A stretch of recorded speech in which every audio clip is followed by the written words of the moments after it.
Are you searching for the best in online black radio? Then go to blacktalkradionetwork.com, helping you filter through the noise. Real talk, black talk.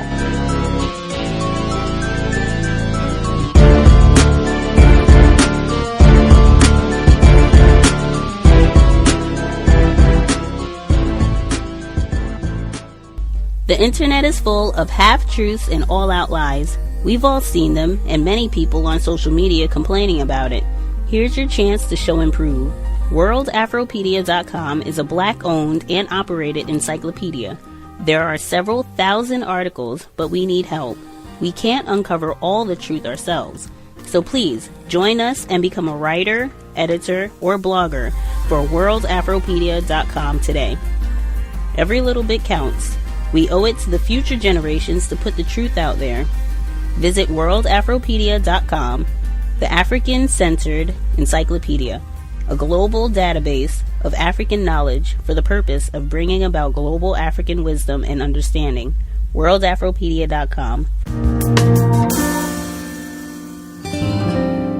He's an old Joe that lived around here for a long time. And I do mean a long damn time. Old Ben here took care of my daddy and my daddy's daddy till he up and killed over one day. Old Ben took care of me. Growing up the son of a huge plantation owner in Mississippi puts a white man in contact with a whole lot of black faces. I spent my whole life here. Right here in Candyland, surrounded by black faces. I seen them every day, day in, day out. I only had one question. Why don't they kill us? Now, right out there on that porch, 3 times a week for 50 years, old Ben here would shave my daddy with a straight razor. Now, if I was old Ben, I would have cut my daddy's goddamn throat, and it wouldn't have taken me no 50 years to do it neither. But he never did. Why not? You see, the science of phrenology is crucial to understanding the separation of our two species. In the skull of the African here, the area associated with submissiveness is larger than any human or any other subhuman species on planet Earth.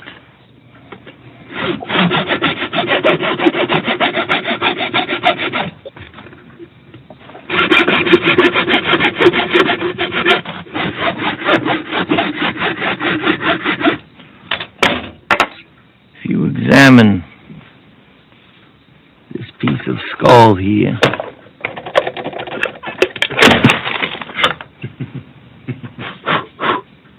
you'll notice 3 distinct dimples. Here, here, and here. Now, if I was holding the skull of an Isaac Newton or Galileo, these 3 dimples would be found in the area of the skull most associated with creativity. But this is the skull of old Ben. And in the skull of old Ben, unburdened by genius, these 3 dimples exist in the area of the skull most associated with civility. Now, Bright Boy, I will admit you are pretty clever. But if I took this hammer here and I bashed in your skull with it, you would have the same 3 dimples in the same place as old Ben. Context of White Supremacy. Gus T Renegade in for another broadcast, hopefully to share constructive information on the system of white supremacy. Today's date, Monday, May 9th, 2016. So I have been told. We should be back 2 days. Dr. Tommy Curry be back with us. He's been with us many times before. It would be grand to get some of his thoughts on some of the more recent happenings on the plantation, as well as his new book should be coming out this summer. He can kind of give us a preview on what to expect, some good summer reading material. But that'll be Wednesday, same time, 8 p.m. Eastern, 5 p.m. Pacific. Audio clip that you heard at the beginning from the great Negro classic, Quentin Tarantino's Django Unchained, which we've talked about before on the program, and even that specific scene that we've talked about before. I'm reminded of Dr. Umoja and his phenomenal book, We Will Shoot Back, that talks about the history of armed black resistance, specifically in the state of Mississippi, not the fictional Candyland plantation of Mr. Tarantino, but authentic black people who did everything that they could to resist racism, white supremacy, including taking up arms to defend and protect black lives. Before we get to our program today, I was reminded one particular non-white male that I was around, black child, actually. He was less than 7 at the time, young fella. And he was about to head off to bed. We had been out sitting around chatting, and he made an observation before he left. And he said, you know, white people sit around and think about harming black people all the time. Their brains must be different from non-white people, because the non-white people I know, they do not do that. He said, well, going to bed now. Peace out. I said, wow, that is quite a profound statement, which I have mentioned before on the program, which I think folks should think about, and at least in my view, very logical. I think has some bearing on the topic that we will be discussing today. Our guest, he's been with us numerous times over the years. We talked about many of his publications: Suppressed Rebellion, Trapped in Rainbows, The Monsters We Create. I think that was the most recent broadcast that we did, talking about racism in the classroom, specifically dealing with black students. He is the founder of KITABU Publishing. Should be linked if you want to go to the website and look at all the great publications, most of which offer a wealth of constructive ideas on what racism is, how it works, and strategies, things that we can and should be doing to try to neutralize and solve this problem immediately. KITABU Publishing, again, it's linked in the description for the program. The spelling KITABU, KITABU Publishing. Check it out. As I said, fantastic information. The latest offering, How Racism Has Changed the Human Brain. Fantastic text, and we'll be going in detail to get at what he means with the book. Joining us live once again, our guest, Mr. Joseph R. Gibson. Mr. Gibson, you with us? Yes, sir. Thanks for having me. Outstanding. Thank you so much for coming back on the program. Before we get started, I'm sure there's some folks, this is their first time hearing from you. If you could just, anything that you think would be helpful for people to know about who you are, the work that you do, as well as what they will find if they go to the website to get more details about KITABU Publishing. Well, I've been writing and researching for almost 20 years now. Believe it or not, started when I was in college. If you go to the website, you'll see most of the work that I've been doing over those years on a lot of different aspects of the black experience, a lot of topics and theories that most people don't touch. I try to really research well and put together some solid work on. So KITABUpublishing.com. In addition to writing, I'm an urban educator. I've been in urban education for over 10 years now, and I see a lot of the struggles, face to face on a daily basis. A lot of the inferiorization that Dr. Welsing talked about, I deal with daily basis, trying to come up with different things to help these young people out. I work primarily with African American youth from high poverty backgrounds. And, it's a lot of stuff out there that's getting better, and a lot of stuff out there that's getting worse. And I just think it's important that we look at it and try to figure it out and come up with some feasible solutions. KITABUPublishing.com. Outstanding. When you say urban setting, you are still in the Michigan area, is that correct?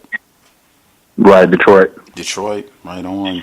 Certainly has been in the news quite a bit. Certainly the Flint situation and the teacher strikes and what have you over the last years now with the water situation in Flint, and then the teacher strikes and what have you more recently, and even the bankruptcy. We've been talking a lot about what's been going down in that area of the world as it relates to racism, white supremacy.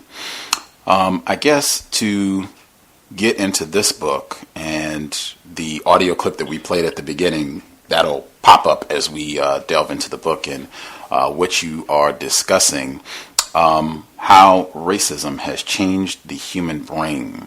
If you can kind of explain to our listeners the purpose of this book, kind of the main thesis that you were trying to get at.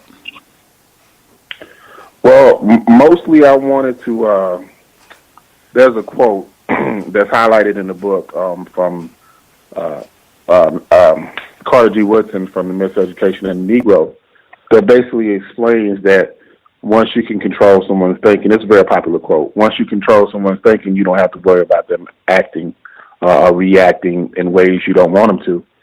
And I was sitting down one day, and it just popped in my head, and I couldn't get rid of it. And I wanted to understand why. Why was that? Like, what happened? Once you can make somebody think a certain way, and then it controls their actions. I just became, really obsessed with figuring that out.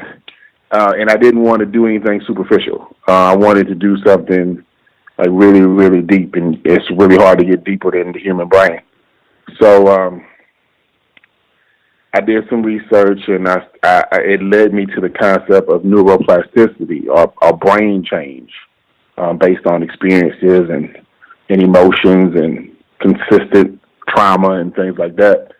And I've never studied it before, but it was just fascinating to me how neuroplasticity could be applied to the experience of racism, and how that experience of racism, because it's so consistent, inevitably changes our brain because of the stress the chronic stress that racism puts on black people, and to a different degree, white people, as white people strive to maintain white privilege by any means necessary, and because they're actively maintaining white privilege, there's that lingering fear of black retaliation to that white privilege.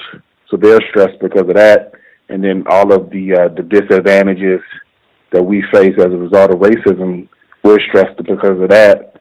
And, basic neuroplasticity says that chronic stress, specifically psychosocial stress, changes the brain. Like, it literally changes the brain. So, the more I begin to research neuroplasticity, I begin to research racism-related stress. I begin to look at everyday racism, all of which were entirely new topics. I didn't even know about it before I began to research. But everyday racism is a phenomenal concept by Philomena Essett. Really is an accurate understanding of racism today.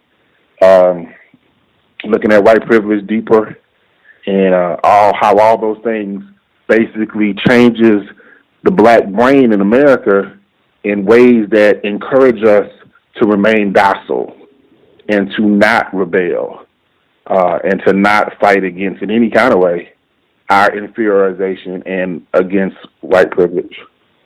Yeah, I'm going to have to get to that concept, quote unquote, white privilege. But before I get to that, the term neuroplasticity, just so that our listeners are clear, I'm sure that I suspect that the bulk of our listening audience are not folks who study the brain and neuroscience on a daily basis. So I suspect a lot of folks, some of these terms or concepts might be new to them. If you can just explain so that folks understand the concept neuroplasticity, and specifically the quote that you linked it to with Carter G. Woodson, how it relates to that quote when you explain it. Well, neuroplasticity is basically the consistent thoughts and observations and emotions and actions and experiences and reactions, the things that we do repeatedly has an effect on the structures of our brain. The things that we, like traumatic experiences, even if they're not necessarily repeated, they change our brain. They change the neural structure, the structures of our brain, specifically the amygdala, the hippocampus, the prefrontal cortex. Those areas become basically stressed out because most of the things that change our brain are negative experiences, are negative emotions that we go through over and over and over again. The most common of which is stress. That chronic stress changes the brain because it produces too much of certain neurotransmitters and different hormones in the brain that ultimately change the structure or the function of key areas of the brain.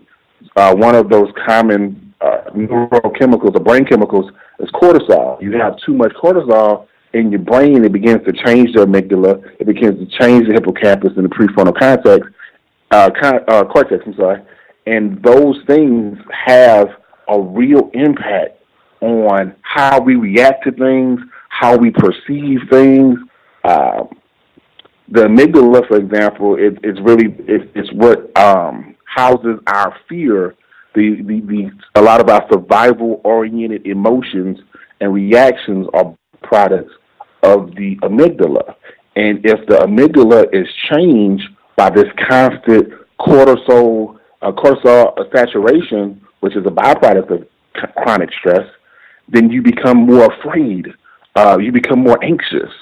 And as it relates directly to the Carter G. Woodson quote, what white people realize, maybe deliberately, maybe accidentally, but nevertheless realize that if they can make us so afraid, consistently afraid of white power and white retaliation, that when we do rebel, then it changes the brain. It creates that so much cortisol, and it changes our brain as a result that we become more afraid of them and less likely to rebel.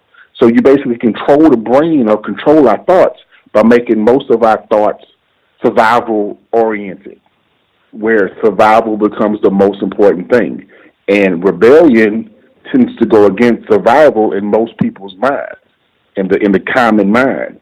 So you're less likely to rebel if you're more concerned about surviving. And then this thing it has transgenerational implications, like the effects of that chronic stress and that chronic fear and that conditioned docility.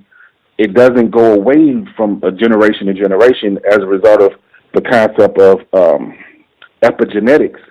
Those kind of things, those kind of brain changes can linger and be passed on through heredity. Very important. I remember, I guess just to summarize, you can let me know if I'm mangling your theory, if I'm misinterpreting things. Would it be accurate, kind of summing that up, that the practice of white supremacy, that literally causes brain damage for black people? Would that be accurate? Damage is a good word for it. I don't personally use damage. I try to be more specific and kind of focus on the changes themselves. Mm-hmm. But damage would be a good word. But it also damages the white brain, too. Like, it's not just, we're not the only people impacted by it. Okay. You, at the very beginning of the text, I'll just read what you wrote. One of the books that inspired me to become an author was Dr. Frances Cress Welsing's The ISIS Papers. Dr. Welsing passed away a day after this book was completed. I believe it was accomplished in honor of her legacy.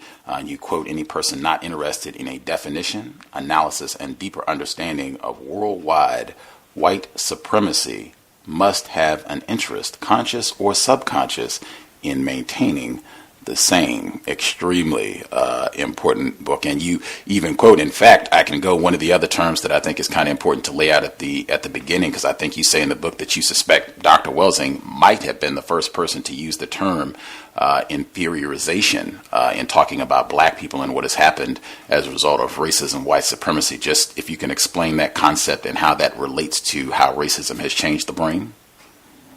Well, basically, Dr. Welsing, I used to say this was one of the first books I read, changed my life forever, prompted me to be an author. I mean, I owe a lot to her, and, I always try to honor her. Even before she passed, I would, put it in my work and explain it and use it as support and just to get her thoughts out there. But inferiorization, basically, if you put a group of people in an inferior environment long enough, they begin to believe that they are inferior and they deserve the environment, that inferior environment, the disadvantaged environment.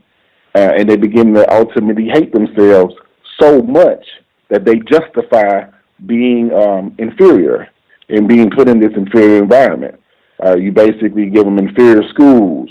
You give them inferior criminal justice system. You give them all the disadvantages. You give them inferior economic system, an inferior family structure. You give them inferior places to live. You give them an inferior environment. Like, you do all these things, and instead of, if you do it right without it being so obvious, eventually we tend to begin to believe that we are inferior and we deserve these things, and we don't fight. And it has a generational impact. That's one of the things that really stood out with Dr. Welsing when she talked about how, it's not just a one-generation thing. You raise families in this chronic inferior situation, they become more and more and more convinced of their own inferiority. And that's what happened to black people. I mean, we begin to believe that we were inferior. It began in slavery, and the enslavement process. We were deliberately placed in inferior positions to discourage our rebellion. It's all about making sure we don't rebel, making sure we don't have that hope that you need to rebel, making sure that we don't have that confidence in our own humanity, in our equal humanity, that we rebel and we just accept being the inferior in this country. Black self-respect. Dr. Welsing talked about that a lot. I think that would be an anecdote to this inferiorization. This is slightly off topic, but I wanted to make sure that I asked before we delve deeper into the book. When I was writing the description and linked to KITABUPublishing.com and linked specifically to this book, How Racism Has Changed the Human Brain, when I was on the site, you have it linked to where people can purchase the book at Amazon, and I'm pitching it to you just because someone fussed at me recently about this. I don't know if people have questioned you about this before, so if you have had to give this response, that's great. If not, that's even better because we'll get an impromptu answer. How would you respond if someone said, "Hey, Mr. Gibson, you're talking about all these things that are addressing problems that black people experience because of white supremacy and saying that you're trying to help black people, but then you have your book linked to Amazon.com as opposed to all the black booksellers who are struggling, independent black booksellers having a tough time even staying in business, that right there is counterproductive and working against what we should do. You should have your book sales where people can purchase your products linked to a black book site, not Amazon." How would you respond to that? About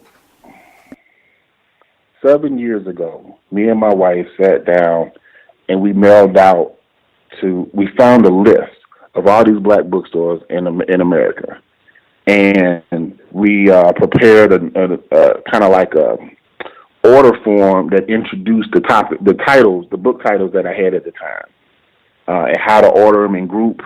It was, the standard kind of group rate book order form that we did for KITABU, and we sent it out to about 100 bookstores. And I got one response from these bookstores.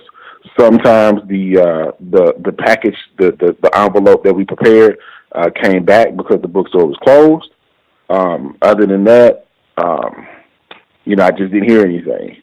And it hurt me, but, it wasn't a whole lot I could do because this was at the same time when all the bookstores started closing.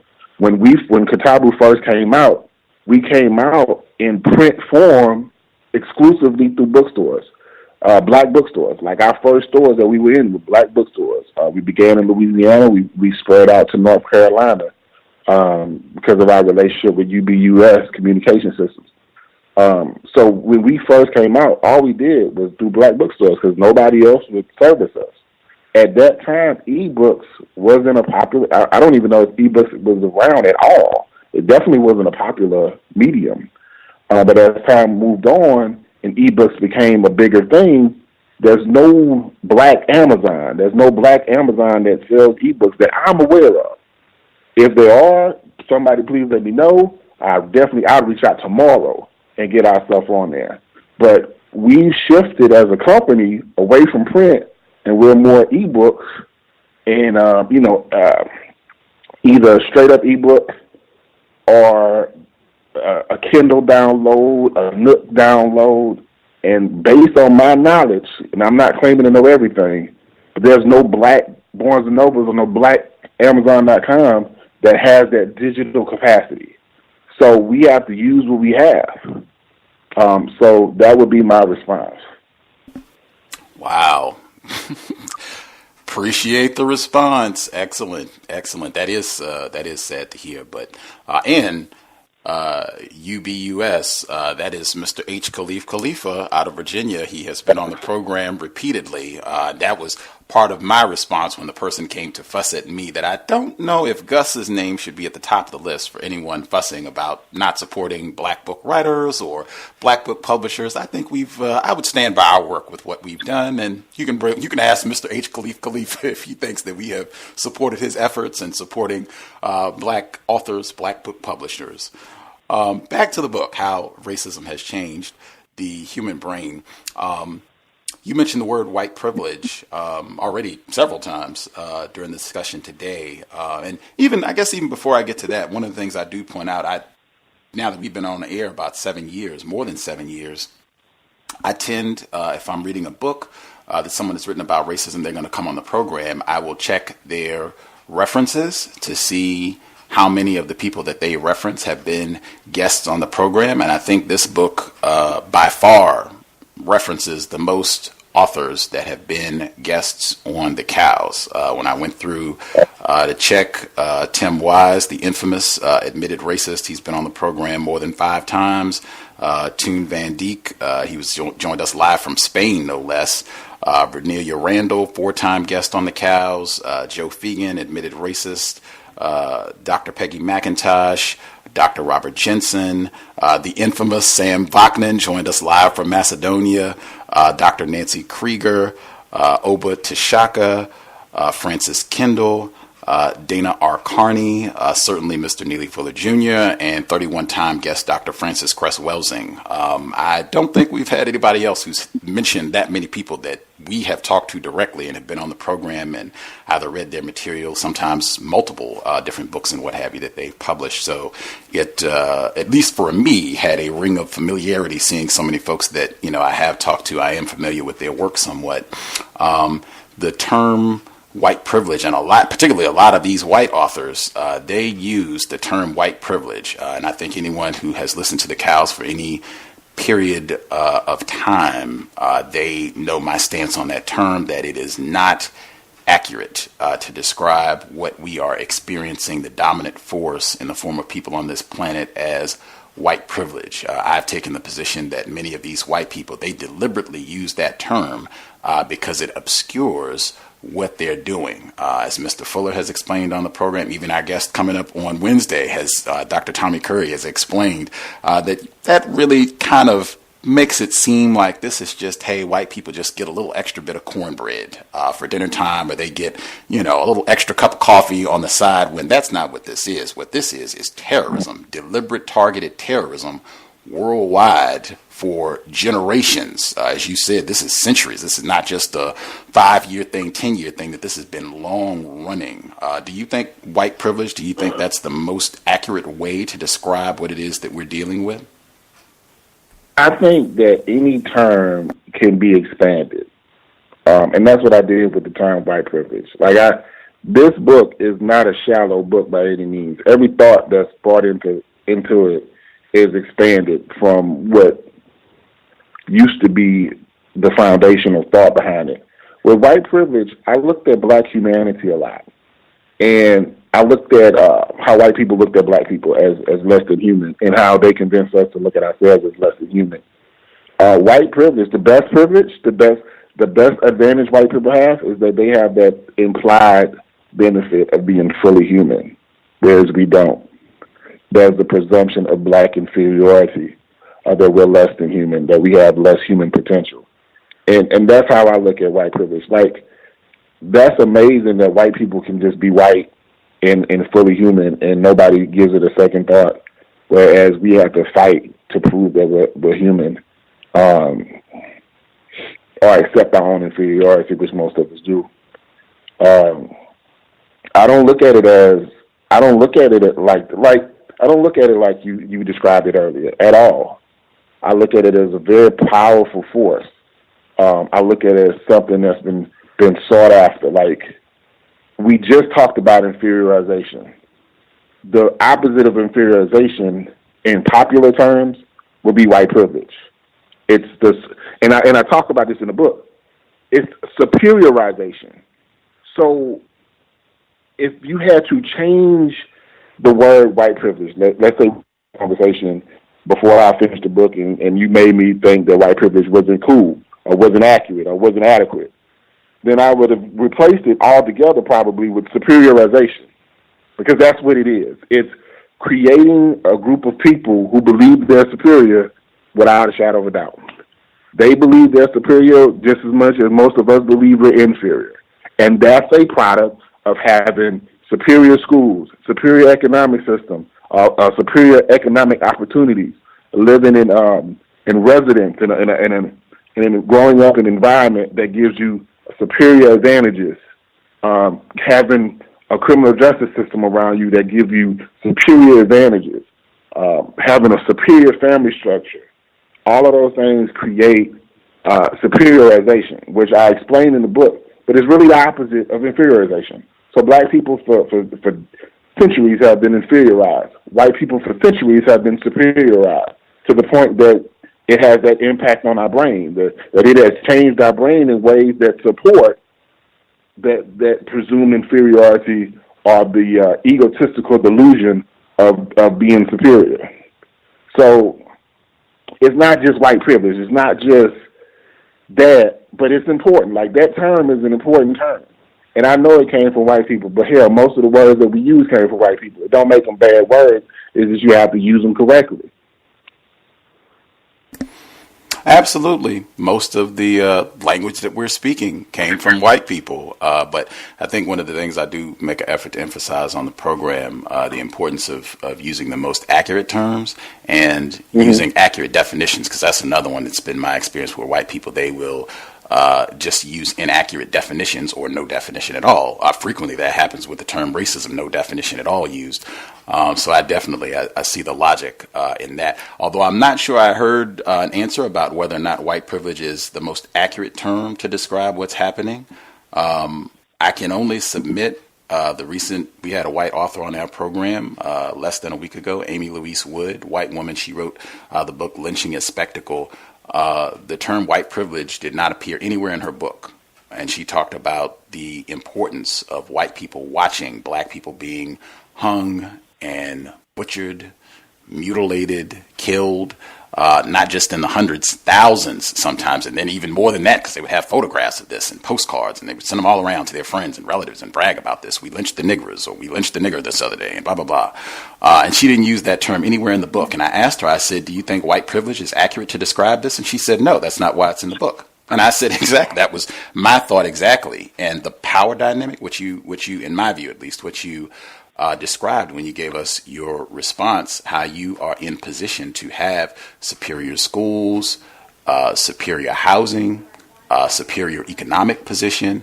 All of that is based in my view, not white privilege. It's white power and white domination that white people set out deliberately, consciously, to say, hey, we intend to dominate the world. We intend to dominate every single individual on this planet in the known universe that we classify as not white, and they have successfully accomplished that. In my view, talking directly to the root of that, the deliberate pursuit of power and domination over individuals who are not white, that's the way that this should be discussed. In my view, just the term, even if it's redefined, just the fact that the term white privilege is used so frequently in a very passive manner, as though white people, they got all these goodies, they got the invisible knapsack, according to Dr. Peggy McIntosh, just hanging out. It's just here, and I got my little knapsack of goodies with my Starbucks cards where I can get all the coffee I want and free goodies that I want, and a couple extra $20 or whatever the case may be. It just does not speak to the deliberate nature of white people actively participating in a system to abuse, mistreat, dominate, have power over everyone that they classify as not white, especially black people. Am I inaccurate? Am I not making sense?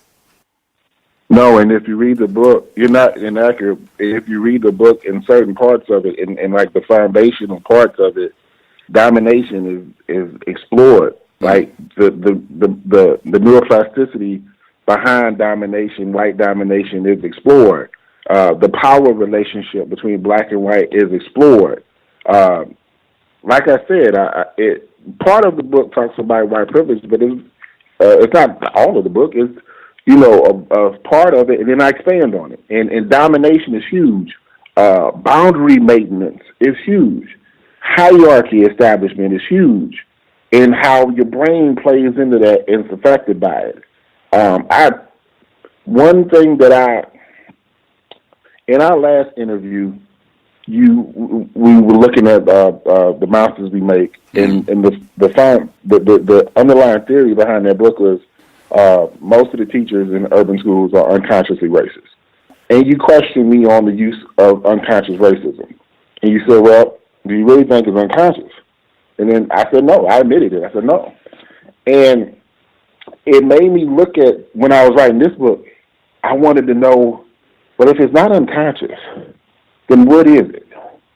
And I repeatedly admit in the book that all the advantages, all the power, all the domination, the maintaining and the justifying of the racial hierarchy, none of that stuff is really done unconsciously at all. And because it's too obvious of a benefit, and the fear of losing it is too blatant for it to be totally unconscious.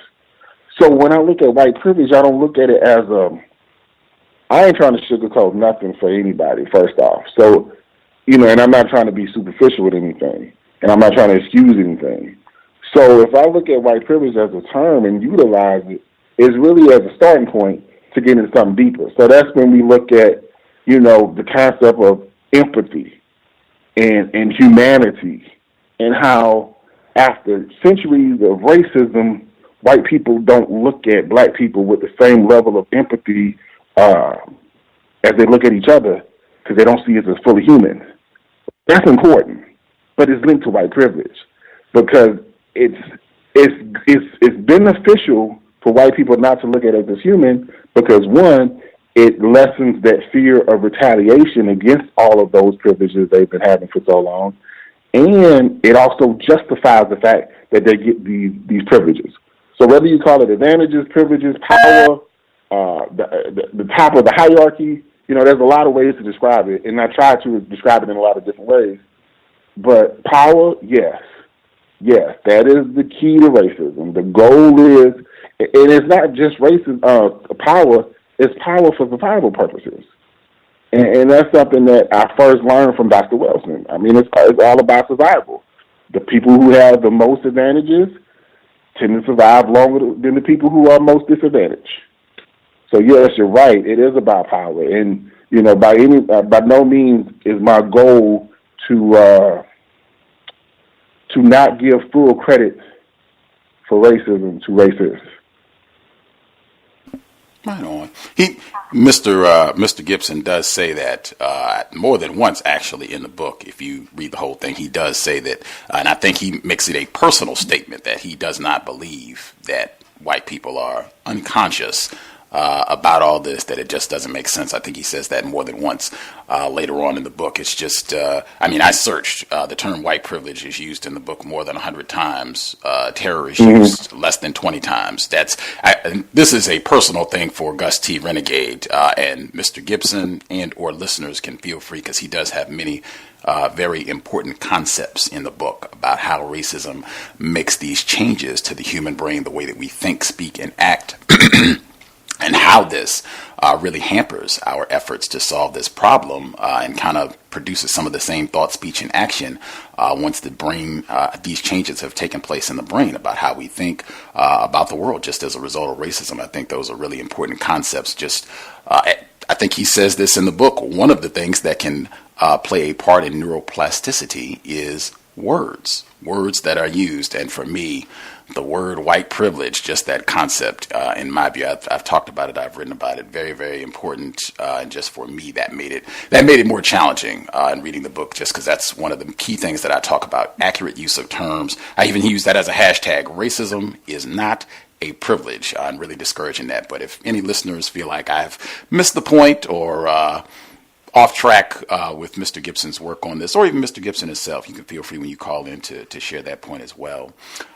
Reading directly from the text, so folks can get an idea of what he wrote directly. This is on page, I have the e-version, so I think it's page 43 in the text. You write, "Believe it or not, this is not merely an accusatory book against white people or even white privilege, nor is it at all an attempt at excusing so many black people's aggressive support of their own alleged inferiority. I don't believe all white people are necessarily racist, just like I don't believe that all black people suffer from internalized racism. My theory focuses on tendency, which means there are exceptions. Nonetheless, don't make a lie out of the tendency, which, according to Jack DeVidio and Samuel Gartner, is that racist feelings and beliefs among white Americans are generally the rule rather than the exception. Racism is a social system. I agree with Johnson's explanation that people who participate in social systems, in short, are not robots or puppets in relation to them. A system's structural, cultural, population, and ecological characteristics can load the odds in ways that create paths of least resistance. Systems are organized in ways that produce predictable consequences so long as most people follow paths of least resistance most of the time." I'm just skipping a little slightly down on the same page. "Racism still exists in America mostly because black people as victims and white people as beneficiaries continue to semi-consciously maintain functional, hierarchical distinctions between us and them. As long as, to reference Woodson, black people collectively remain convinced of our alleged inferiority, white people personally or institutionally will not have to compel us to accept an inferior socioeconomic status, for we will continue to seek it ourselves. Explicit efforts at racial subjugation will remain obsolete for as long as we remain convinced of our alleged inferiority. We will continue to find our proper place and stay in it. We won't require much overt coercion and the presumption of black inferiority and accompanying delusion of white superiority, along with the tangible consequence of white privilege, will persist as the path of least resistance." And I will stop there. Anything before I get to any questions? Anything you want to make sure folks understand about the portion I just read? Just that the tangible part is important. A lot of times when we speak to racism, we speak of it abstract. A lot of times we speak of it in theory. But one of the things this book forced me to look at a lot is just the tangible consequences of the emotional and the cognitive reactions to racism. It's a lot of stuff that you can feel and touch and see and experience that directly is a result of, believing you're superior or believing you're inferior. And, you believe it long enough, you begin to act in tangible ways and you create tangible outcomes of your beliefs.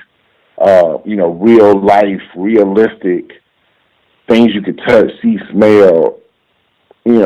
Sometimes we get away from that understanding of just how powerful racism has been. The portion where you talk about black people collectively remaining convinced of our alleged inferiority and how that keeps us, for the most part, from doing much to challenge racism, white supremacy, to try to work against this. You said you were seeing that in your role as an educator. Like, what exactly have you seen specifically? I mean, it's to the point now that if you're in a predominantly black school long enough, you begin to question whether or not these young people want to learn anything. It's a very popular complaint. And I'm in a leadership position. It's a very popular complaint of black and white teachers that, it doesn't seem like these kids want to learn anything. It doesn't seem like these kids aspire to anything.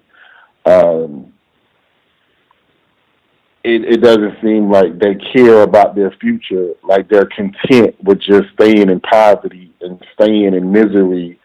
Their aspirations and expectations for themselves are so low. And to see that every day it begins to wear on you. But it has actually made me that much more determined to try to figure it out so that we can come up with some type of solution. But, I mean, and it's not about being stereotypical. Like, it's not about grouping them together, and it's not a generational thing. Like, I'm conscious of Willie Lynch and that whole going against old and young. So I wouldn't do that. I'm not doing that. It's important to understand that our kids are losing hope in achieving their full humanity, and they're settling for their own inferiority. And I hate to keep using inferiority, but it's important. They're content with perpetuating all the negative stereotypes associated with being black.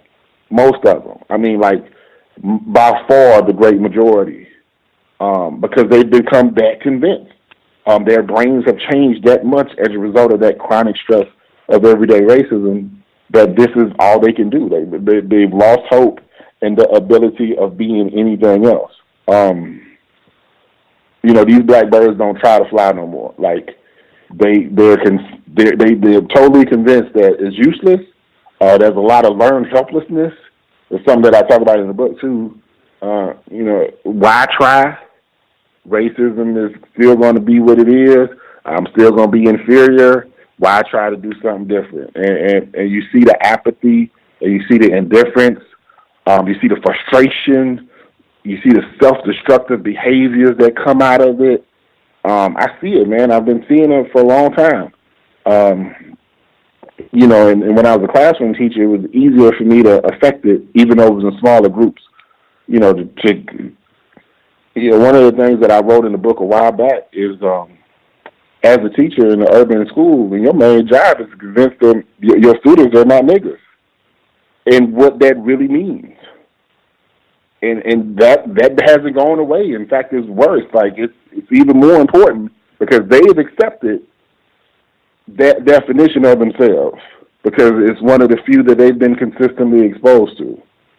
And they've internalized it. Wow.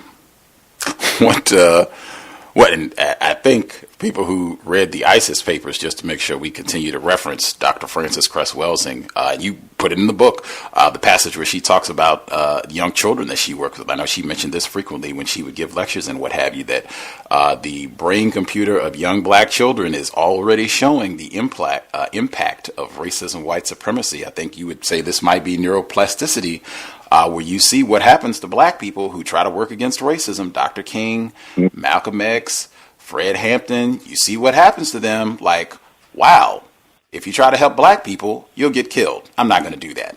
She talked about that all the time. That goes to speak to exactly what you're talking about. You said, what I thought was important, you said when you were in the classroom as an educator, this was one of your main jobs. What were some of the things, techniques that you saw that effectively kind of arrested this process of inferiorization? Well, I want to go back to the quote you referenced about from Dr. Welsing. That's in the book too. That's heavily in the book. Like that's used. That's a key point. When later in the book, when we look at conditioned docility, and the effects of fear conditioning over generations of black people. So that part about seeing the assassinations and feeling helpless as a result, all the way back from how we were captured in Africa, that whole experience, and then going later into the slavery era with Nat Turner and Gabriel Prosser and all. We've seen so many people realize that the only way to get rid of white superiority and black inferiority is to take up arms, because it's that important to white people that they're not going to let this thing go. And then they were killed. And it has a lingering effect over generations and generations. That's an important concept, because a lot of our docility as a people, as a collective docility, and the fear of rebellion is directly related to seeing how the consequences over and over and over and over again. So as a result, it's much easier for black people to accept our stereotype-based inferiority than to fight either for equality, which isn't the best thing in the world, or to just be who we naturally are. But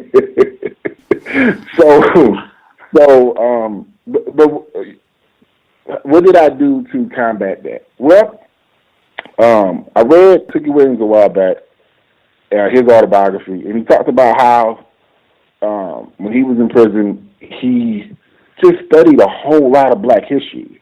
And over time, it began to have that lingering effect. I actually quoted in the book, too, about changing his whole image. And those of y'all who are familiar with, Stanley Tookie Williams, you know that this man was at the most self-destructive levels that you can get as a black person. And, just with the gang involvement and stuff, not necessarily with the accusation of murder, but he looked at black history as the turning point. And, I studied Carter G. Woodson and the whole miseducation concept. And if the main problem of public schools or American schools when it came to black people, actually global schools, when it comes to the teaching of black people, is that one, we don't see a lot of black people being change agents in history. We don't see a lot of positive examples of black people being able to make a positive impact on the flow of history. We don't see enough black people changing the world. And then I became obsessed with that. And my goal as an educator very early on, in the beginning, was to always expose my students to people, black people, positive black people that they've never heard of. I knew they wouldn't hear of. I know none of the teachers in the building would have known. The parents wouldn't have probably known unless they were some type of African-centered or Afrocentric professor. I became obsessed with finding people, so it required me to do a lot of studying, which I love. Like, it helped me grow tremendously. And then everything I would learn, I would just teach it to my students in some kind of way. So my students, they've heard of Patrice Lumumba and Stephen Biko and Nat Turner, and and modern day people, they've just been exposed to a lot of positive black people who have done things to impact the world. I always wanted them to believe that they could impact the world. That was important. That's how you change the concept of inferiority. Even Dr. Welsing explained in her book, in the ISIS papers, that inferiorization means that you had a negative impact on the world, and that's it. So if you could expose black people, young black people, to the positive impact black people have had on the world, then they become less and less convinced that they're inferior. Another thing that I did as a teacher, and I try to do as an administrator also, is force them to be problem solvers and critical thinkers. The problem solving I got from Paulo Freire in the Pedagogy of the Oppressed. Instead of just telling them in the positive knowledge in their head and filling their head, with just lectures and a lot of passive information, the goal is to involve them with understanding directly, becoming creators of knowledge, becoming solution-oriented, understanding problem-solving process, understanding the transformation process. So they don't have to accept the reality that they're given. They can work to change the world, through simple problem solving, just understanding the concept of how to solve a problem, how to identify it, break it down, brainstorm a solution, try it, implement it, sustain it. This became a very important part of the classroom that I've always had. And we're trying to do things to implement it on a building-wide level. It's harder, but that's the goal. And that's really how I confronted it as an educator, just exposing them to a multitude of positive black images that they normally wouldn't get exposed to, and really focus on developing them as problem solvers. In fact, and I'm not just trying to plug it, but The Miseducation of Black History Month is one of my books. And what I did really was I put together a compilation of my lessons. So it's over hundreds, I want to say maybe around 150 lessons. And a lot of those lessons are biographical in nature, where I'm exposing, you could expose your students to these rarely discussed and acknowledged black people who changed the world in some kind of way. Absolutely awesome. Absolutely awesome. That is a brilliant demonstration of black self-respect, in my opinion. And that's something I think more of us, that's maybe something we should be doing. Maybe not just with black children, but older black people too. Problem solving, critical thinking. I think just that right there alone, I think, particularly for black children, when you see that you're presenting with a problem and then you can participate in solving that problem, man, that can do a lot to make you think, I am not inferior. I am capable of doing things, solving problems. Outstanding. Mr. Joseph Gibson, author of How Racism Has Changed the Human Brain, and many other titles. Before I wanted to read the portion in the book that you talked about stress. This is on page 50.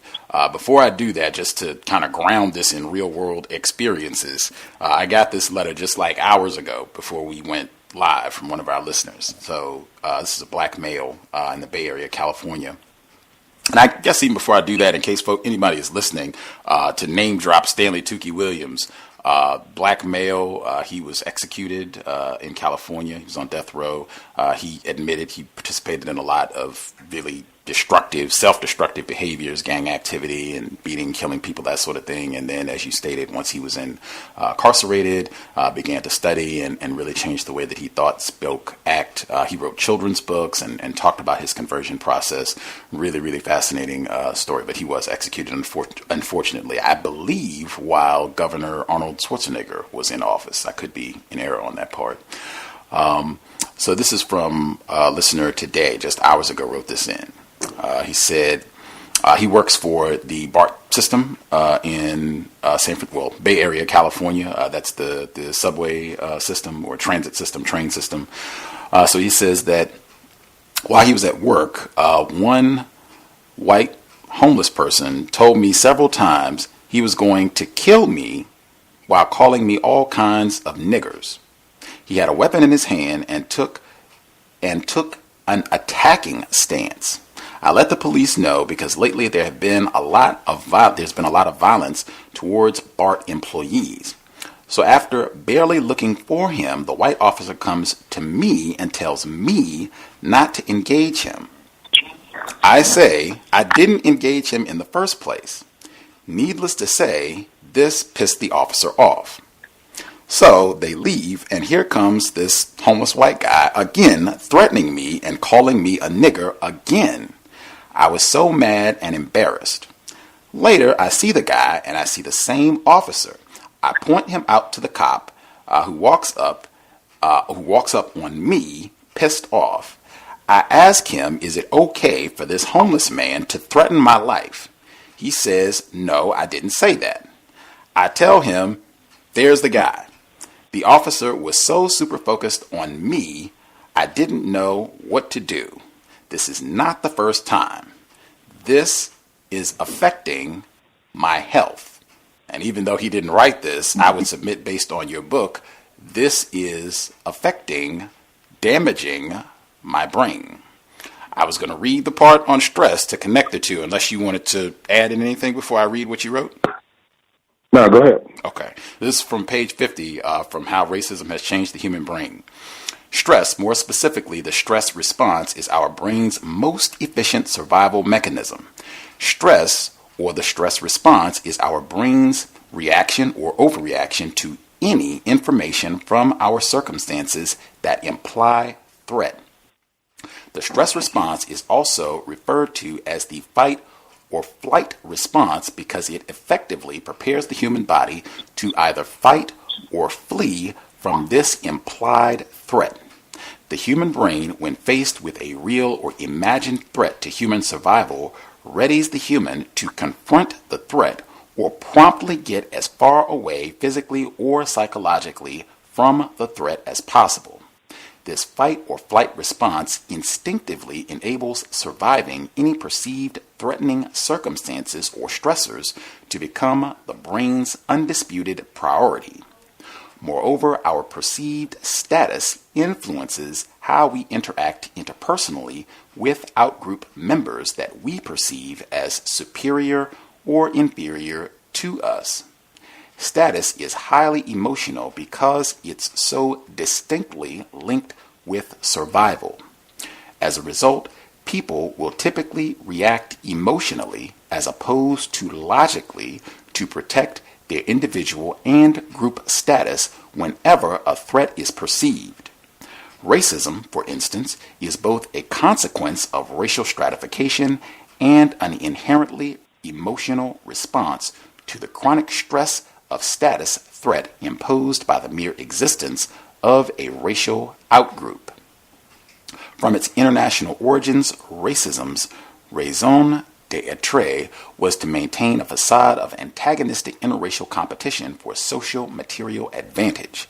As a result of historical racism and the incessant guilt of interracial exploitation, members of social racial outgroups, for example, black people, tend to automatically, albeit probably subconsciously, be perceived as threats to an in-group's, white people's, social material advantage, particularly when the in-group gained that advantage via the previous exploitation of the outgroup.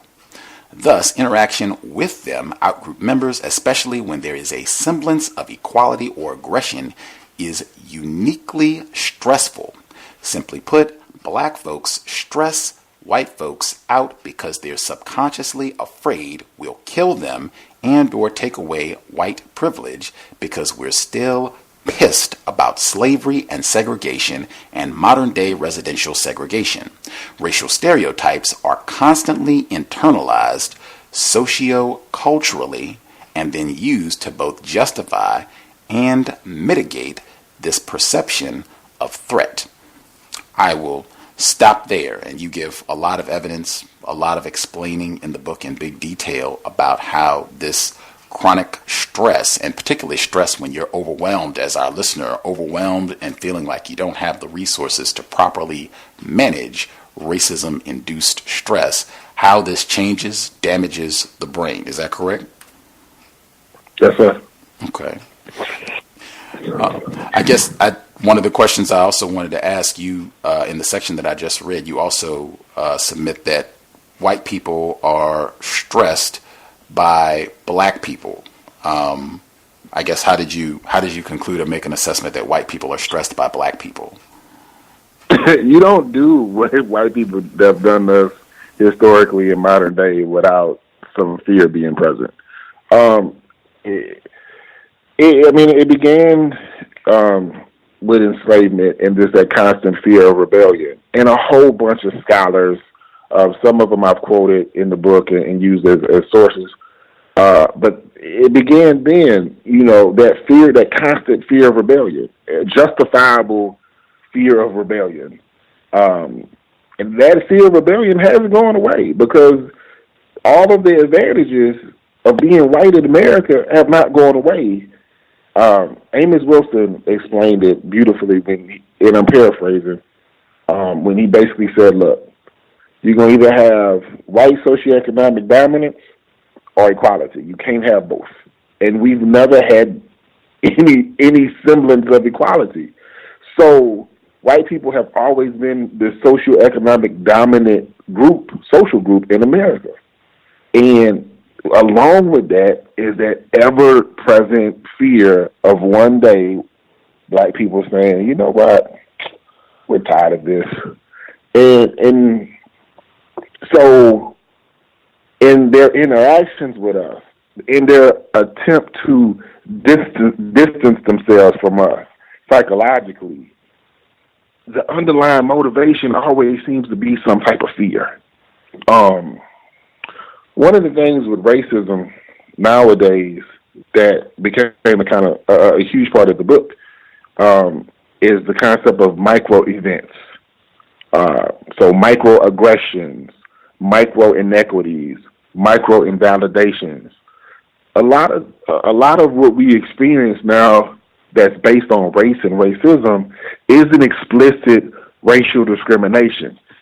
We still have those episodes of explicit racial discrimination, but they're not nearly as common as the potentially everyday experiencing some type of racist micro event. And these micro events are very stressful.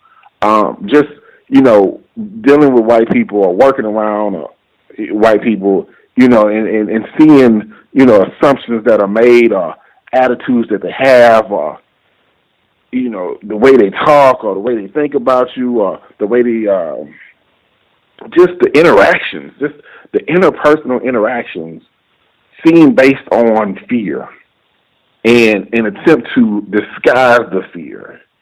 And, you study fear a little bit and you realize that a lot of fear is based on guilt.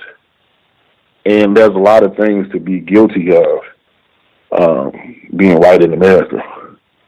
So historically and nowadays. So, you study revolutions throughout history. I mean, it's always based on the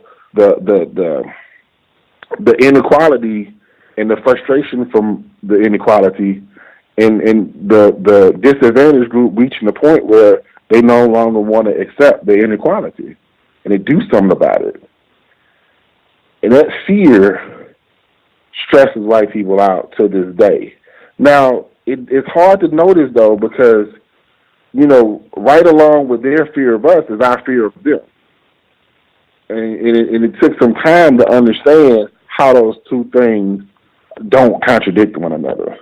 It makes good sense why they're afraid of us, but they've made us afraid of them. And bottom line, we had to become convinced that they were worthy of our fear in order to quell their fear of us. And it wasn't accidental. It was a very intentional, deliberate, systematic, historical thing done in a whole bunch of different ways, all the way from white Jesus to police brutality, all of the police killings, all of these things were done to convince us that we should be more afraid of them, while they were steadily afraid of us.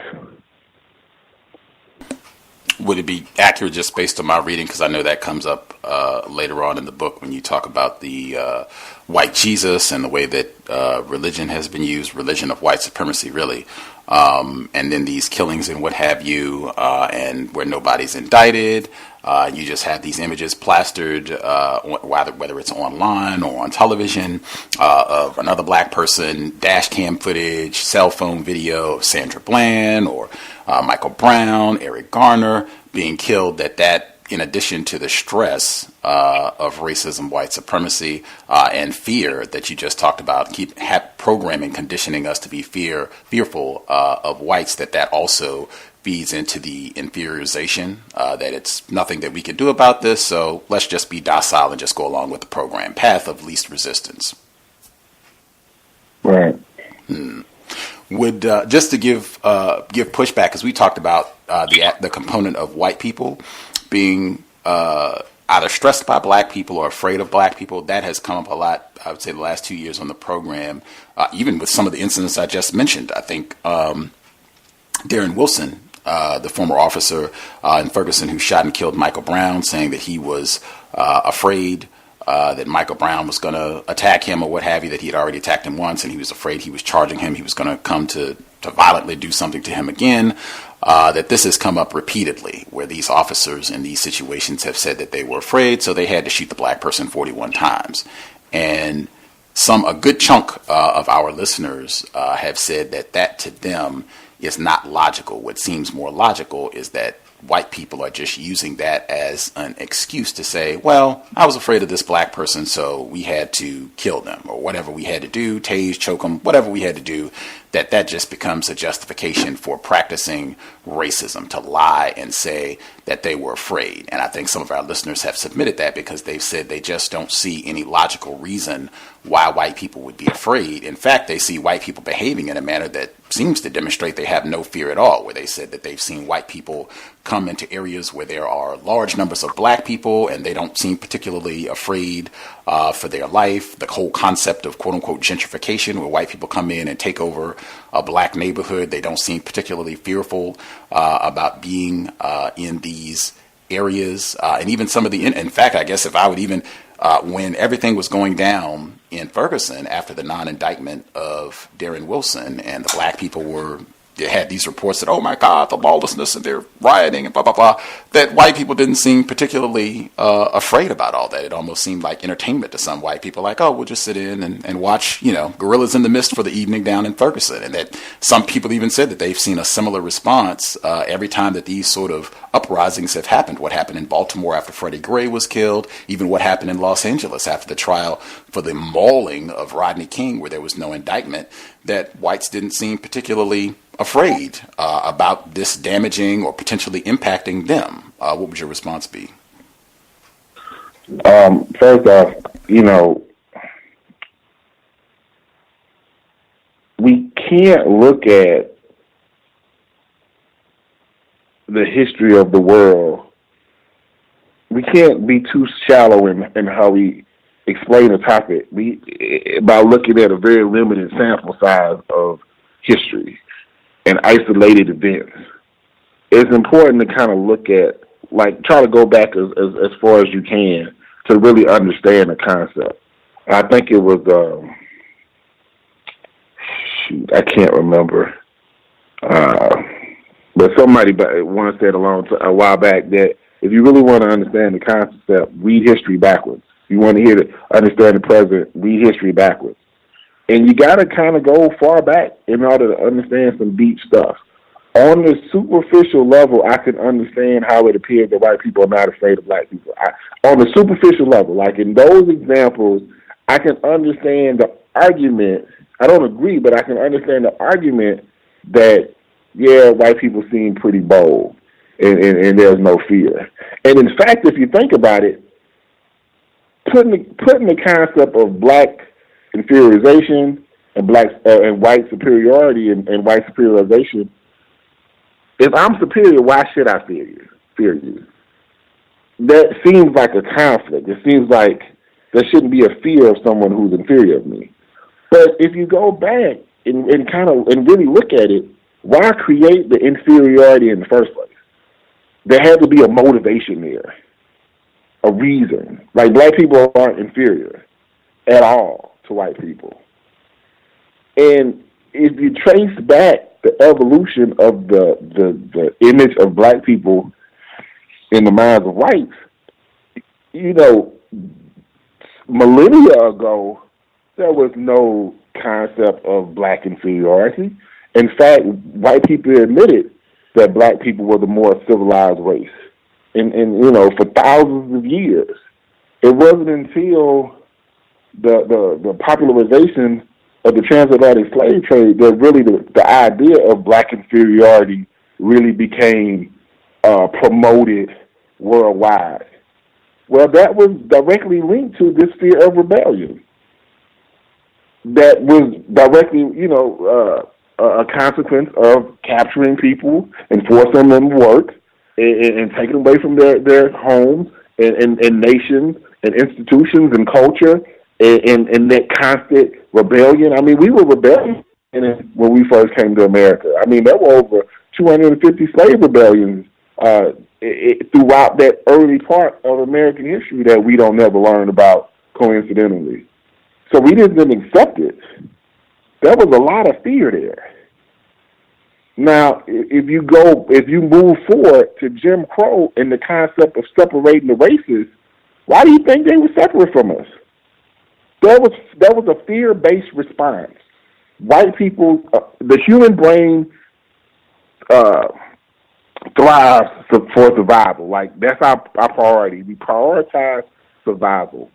And if you look at the history of racism in America, which you see very clearly now, but I have the advantage of doing the research and whatnot, what you see is a series of responses based on promoting white survival due to black fear. If you look at the stereotypes that describe black people, most of them are based in fear, some kind of way. You know, we're dangerous, we're criminal. You know, those are fear-based responses. Just because white people, and I actually wrote a book about gentrification a while ago called Conspiracy in the City. Just because a few white people gentrify certain parts of Atlanta and Detroit and Chicago doesn't necessarily mean that there's no fear there. In fact, if you look at the patterns of gentrification, it creates a racial separation. They're not living next door to black people in most parts. Most of the time, they create white communities. Separation. Why separate? Because I'm afraid of you. All of the social cultural stereotypes, they show that black people are afraid of us. And it's not the same kind of fear as that direct, explicit, the white cop was afraid of the black brutality. That's not what I'm saying. That is not that. It's way deeper than that. I agree that a lot of times, you know, white police officers fake fear of their lives as an excuse. I understand that, and I agree with that. But that's not exactly what I'm talking about in this situation. It's directly related to the perpetuation of white privilege, even though you don't like to endorse the term, the white social material advantage. Who's been the most consistent threat in American history to white social material advantage? It's been us. And their fear of us is based off of that.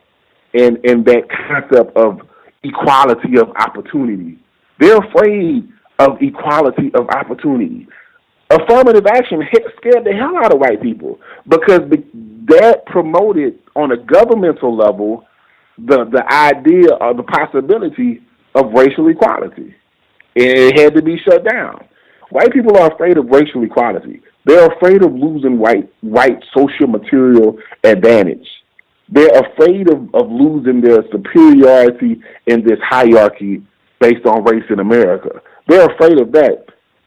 That's important.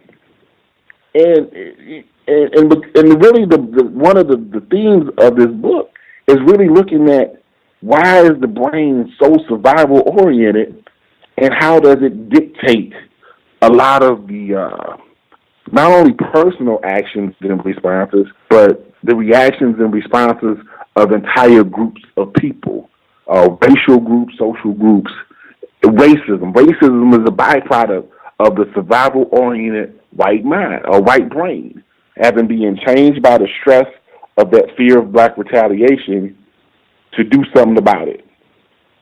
And a lot of what we see as racism today is based off of fear. I mean, it's really hard to describe, to summarize it, because of the length of the book and the depth of the book. But I think we do ourselves a disservice by saying, "Oh, white people are not afraid of us." It's not that simple. Context of White Supremacy. Again, our guest, Mr. Joseph R. Gibson. I'm reminded, Norm Stamper, this is a white enforcement officer, former white enforcement officer. He was former chief of the Seattle Police Department. In his book, Breaking Rank, he did about 3 decades as a police officer. He says in his book that he is convinced that white people are afraid of black people, particularly black males. The bigger they are, the darker they are, the more fearful white people are. And he said he's pretty sure that this is conscious, that white people are aware of it, whether they would admit it or not. And in his view, this plays out in what you see in these incidents. Michael Brown, Tamir Rice, blah, blah, blah, blah. And even some of our other white guests have submitted that as well. And I would even go back, Dr. Frances Cress Welsing, I think the crux of her theory is white genetic fear. Forgot the most important term, fear of white genetic annihilation, and black people being the supreme threat to white people. I think that is extremely relevant here as well. Speaking, because I think that's an important concept that you, in the book, touch on repeatedly and try to emphasize the brain's orientation towards surviving, that many of the thoughts, emotions, and what have you, the way that our brain is structured is driven towards survival. Got to stay alive, and things that happen to us, experiences that are potentially threatening to our survival, those really stick in terms of, make sure we learn that lesson and what to do, what not to do, because this could threaten our existence being on the planet. This is from page 144. Where you write, perhaps the most consistent pattern of survival-oriented behavior learned by African Americans is the absence of awareness of the pattern itself has been, to again cite Amos N. Wilson, is that being a smart nigger is dangerous or at best unrewarding. Thus, the black child soon abandons his or her efforts to be a smart nigger and learns to become imitative instead of creative, to fantasize instead of think, to switch instead of fight, to be destructive instead of constructive, to be consumptive instead of productive, to feel inferior instead of superior. These children inevitably become adults with the same self-defeating, submission-oriented reaction to racism. These children predictably become adults who have internalized specific racism-related amygdalar reactions such as chronic anxiety and, consequently, increased docility in pursuit of survival and possible exceptionalization. Why don't we rise up and kill y'all, Mansour Candy from Django Unchained? We've learned to be afraid to do so, and our survival-oriented brain has changed to discourage this reaction. From the time of the first American slave rebellion, history has conspired to conceal white people's greatest collective subconscious anxiety, as articulated by Asa Hilliard, which is that African Americans will become conscious, independent, and unified.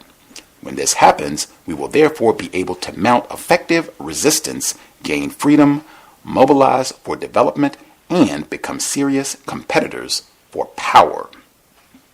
Honestly, this should be the least of you all's worries.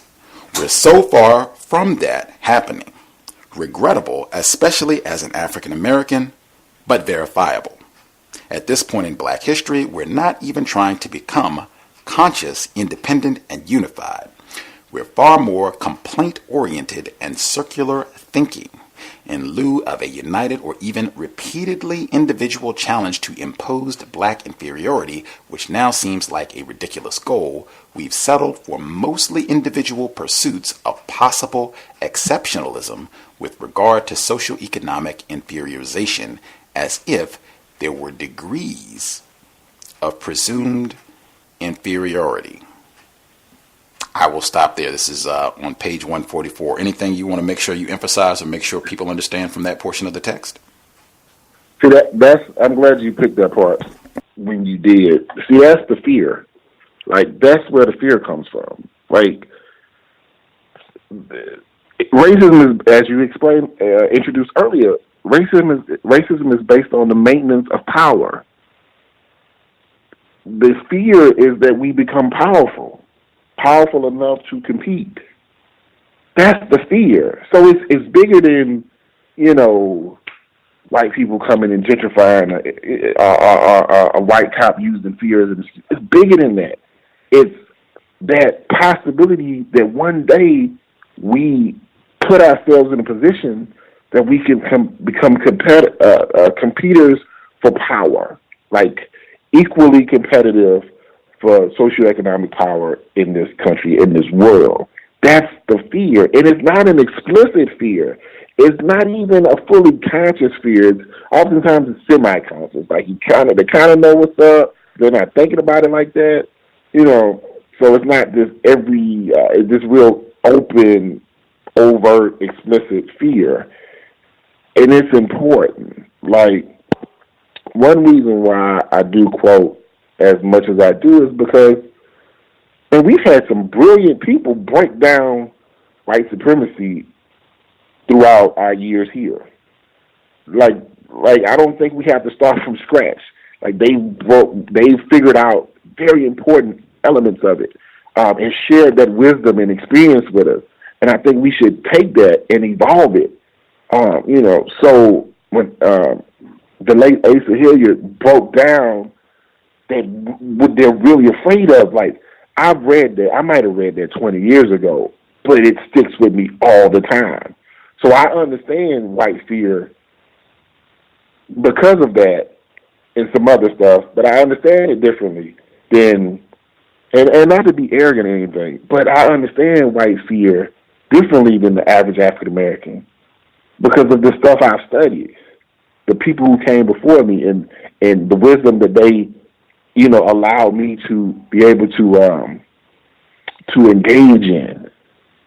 So I'm confident in white fear of Black people, even though it doesn't look like there should be any reason why they should be afraid of us. And I admit that in the book. It's still there, and it's still determining a lot of our reality. And it's important to understand just how deep that fear is, as well as understanding how deep our conditioned fear of white people goes. Wow. When you say conditioned fear of white people, let's see, this is on page, I'm skipping quite a few pages through in the book. This is on page 225, where you write, anxiety is a common chronic emotional experience for victims and even benefactors of everyday racism, conceivably more so than fear itself. Everyday racism is both a chronic stressor and a source of anxiety for African Americans. It's scary, possibly terrifying, even when we don't recognize we're afraid. But arguably, more significantly, everyday racism oftentimes casually sustains psychosocial threats, which are perceived to be uncontrollable or unavoidable, or beyond our capacity to adequately cope with. Microaggressions, micro-inequities, micro-insults, micro-invalidations, and micro-assaults all trigger macro and chronic anxiety. Once anxiety occurs on a practically daily basis in response to persistent negative or stressful external stimuli such as everyday racism. Distinctive neuroplasticity takes place that can cause someone to be primed to constantly anticipate or perceive threat. So much anticipated or perceived threat makes survival too high of a priority. Survival is sought after at all costs, even submission to the stereotype-based stigma of presumed black inferiority and socio-economic inferiorization. Because docility is positively associated with survival, rebels don't live long, our ultra-survival-oriented brain can ultimately promote self-defeating and submission-oriented thinking and behavior in reaction to chronic racism-related racism-related anxiety. When you say that a lot of times black people, we might not even be aware that we are responding, our behaviors, thought, speech, actions, that these are a product of our fear of racism, white supremacy. Can you give us some examples where you've seen this, where you've identified like, wow, this person might not even be consciously aware that that's what's producing their behavior right now? It's a lot of different ways you can see it. One thing that I actually witnessed this afternoon directly was this concept of stereotype threat from Anderson Franklin. He came up with the concept. Actually, Claude Steele came up with the concept of stereotype threat. And we're basically, we anticipate being judged based off of the stereotypes associated with black people. So we anticipate white people thinking that we're not intelligent. We anticipate white people thinking that we're dangerous and they should be afraid of us. In that simple way, not the more complicated historical way. We anticipate being looked at not because of who we are in the personal characteristics and qualities and whatnot, but we anticipate being lessened, our humanity being lessened, because we're looked at as just the embodiment of certain negative stereotypes. I've seen that. One of the worst things about writing this particular book, and it's by far it's the book that took me the longest to write because of the research involved. It was really difficult for me to get over what's known as racial stigma consciousness, stigma consciousness, where you're conscious of the stigma about that's linked to you, and you feel that everybody looks at you based on the stigma. So with black people, there's the stigma is based on all the negative racial stereotypes, and we anticipate other groups looking at us, but they're not seeing, Joseph Gibson. They're seeing, just another dangerous, unintelligent black man, or whatever other stereotype that's associated with us. And it's stressful because it's so negative, and it removes the hope of opportunity implicitly. Like, if you anticipate the people that hold the positions that create the opportunities, if you anticipate them seeing you as unworthy just because of your race, you have less of that hope and motivation to push for the opportunity. And so you kind of give up and you accept mediocrity, you accept inferiority easier. And I see that in different ways. Personally, because I wrote a book and doing that research, my stigma consciousness is really high. So I was anticipating racism everywhere, and I couldn't stop it. It was just like, oh, that was racist. And I would explain the racism as it happened. It was kind of like walking in life, throughout life, in slow motion, and explaining and anticipating and perceiving racism where it might have not even necessarily was there, but I saw it and I could explain it and make it real. And it lessened my hope for the future. Like, I know a lot about racism, but everyday racism is just a different animal, and how subtle it is. You know, when we typically think of racism, we automatically go to the big, explicit demonstrations of racism. You know, we go to police killing, segregation, slavery, stuff like that. Even institutionalized racism, you know, is a part of everyday racism, but it's still more blatant than that subtle notion of someone assuming you're inferior just because you're black. Like, that's a hard thing to get over. And, like, you know, me personally, I work with white people every day, and it was hard for me to stop thinking that they were looking at me based on stereotypes. Not to say that they wasn't, because they probably were. Like I would probably argue 85% of their perception of me was based on stereotypes, because they just didn't know enough about me, or cared to know, or, you know, had any motivation, you know. But that's all important. It all adds to the stress of it. You know, you can see it in a whole bunch of different ways, but just the concept of everyday racism, which we didn't really talk about a whole lot about, but it forces you to really look at racism differently, not in like a less impactful way though. Like, sometimes there's this tendency to, when we shift our definition of racism, that we're somehow excusing it or trying to make it less of an issue. That ain't the point. Like, I'm not running from racism. Like, I'm not trying to run from this problem because I'm afraid of it. Like, that's not it. Like, that's not it at all. I just want to understand what it really looks like and what it really is and why, so we can combat it. You know, if we're trying to fight an obsolete idea of racism, then we're going to lose the fight before we fight it. We have to update the understanding so that we can react in a more effectual way. I think I might be losing the question. I'm sorry.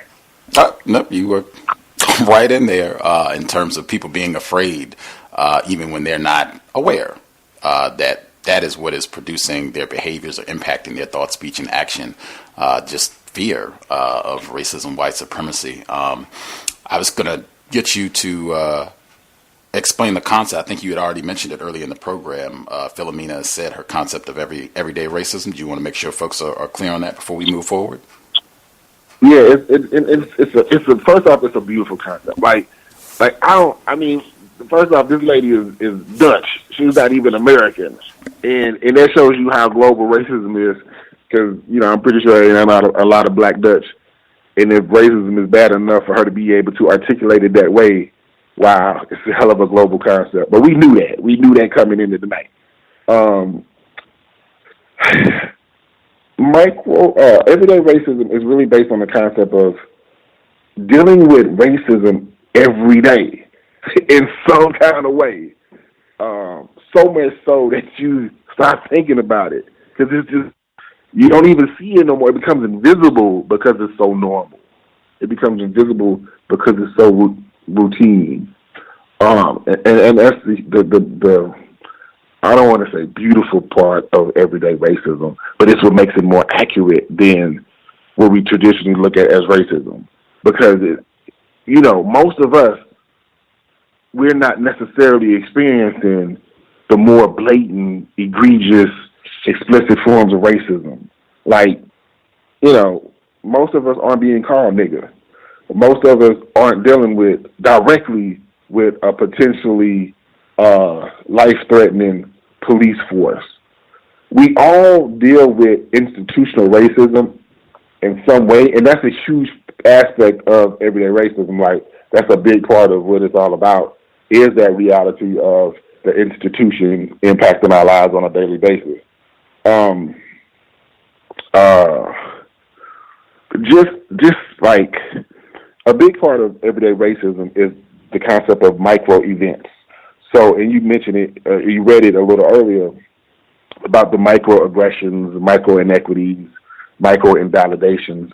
A lot of these things happen on an interpersonal level when we act with white people. They're semi-conscious of it, but there's no motivation really to explore it or to hide it or to stop it. So they just continue to do it. And a lot of it is stereotype based. Assuming negative things about us without knowing, or anticipating some type of threat when they're in our presence, assuming we're going to steal something because that's what the stereotype says we do, assuming that we're poor, assuming that we're inferior and less than human, and then speaking in ways and reacting in ways, behaving in ways that show that this is what they think about us.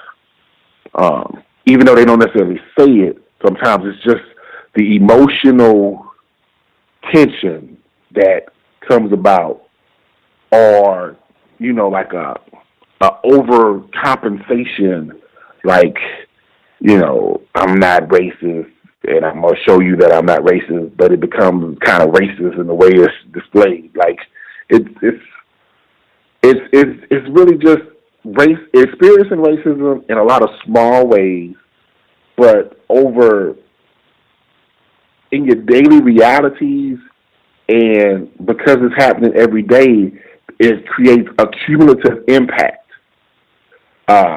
That's really the important part. Like that chronic stress of these micro events have the same impact of any kind of other chronic stress, particularly on our brain, and as it relates to neuroplasticity, the chronic stress of everyday racism is what changes our brain and we begin to anticipate racism more. We begin to be more afraid of rebelling against it. We become more, we internalize it more, all of these things. But the concept of internalization is directly to neuroplasticity. The things that we internalize we could see evidence of internalization in the changing of certain structures in our brain and the way they function. It's just racism is a very powerful thing because it happens to us every day. But we have to train our eyes and our senses to see it better. A lot of times we have this constant state of not knowing if something was racist or not. And that's a big part of everyday racism too, always having that uncertainty of whether this is race-based or not. Just that anxiety of the possibility of something being racist has an effect. It's stressful because we realize that we can't control it. We can't control whether this experience is racist or not. We're victimized by it. We can't stop it, because if we'd stop it, we stop it. We could stop it, we would stop it. And it's just that chronic anxiety, that chronic anticipation, all of it is very stressful. Everyday racism shows that, that racism is a very, very stressful thing.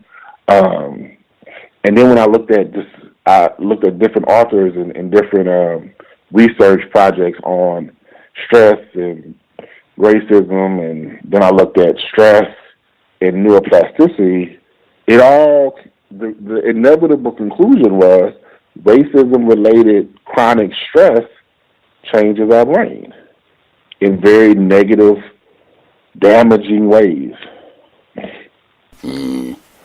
Context of White Supremacy. I know 909, he had theorized that he thought that was taking place. Unfortunately, a few years back, he was talking about that on the program and saying that he thought that was one of the products of racism, white supremacy, damaging our brains and impacting our ability to think logically and produce logical solutions to try to deal with this problem. Folks have questions you would like to ask Mr. Gibson about the book we've been discussing, How Racism changed the human brain? Feel free to chime in. The number to dial 641-715-3640, and the code is 564-943#. Press star 6 if you would like to participate. I was getting ready to nab some of the folks that called in, and then it looks like they might have got disconnected. So I don't know if we had some disruptions or what have you, but the folks that dialed in who had hands up, or it looks like you might have got cleared, so you might need to press star 6. Oh, okay, there we go. The person that dialed in, last 4 digits, 5992. I think it's one of our newer callers. If you had a question for Mr. Gibson, you should be with us. Yes, hello. Greetings. Yes, you had said earlier that you don't believe that all white people are racist. Do you have any, as an educator, do you have any empirical data to support that idea?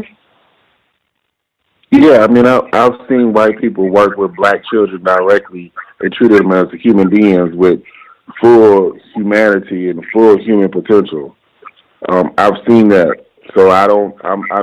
You know, in this show, it might contradict with one of the themes of this show, but I don't see all white people as racist. I think they all benefit from racism. I don't think they're doing anything to stop racism, but to me, it's important. Like, it's not necessarily that I don't see all white people as racist. It's deeper than that. The presumed inferiority of black people.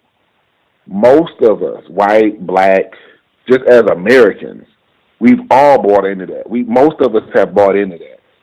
But every now and then you see people, black or white, who haven't necessarily maintained the presumption of black inferiority. At some point in their lives, something changed. They were either exposed to enough information about black people, they had experiences, and it's not a lot. It's not a lot. This ain't a common thing.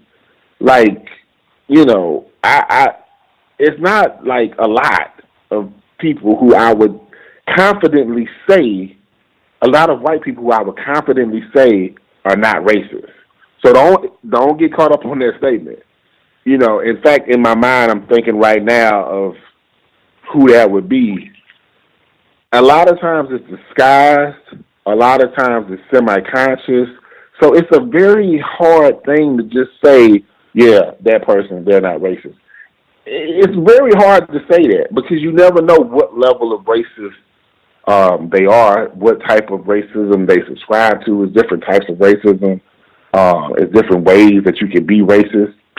You know, but on the same note, I'm not trying to excuse anything, but you know, black people have internalized a lot of racism, and as a result, we support the notion of black inferiority.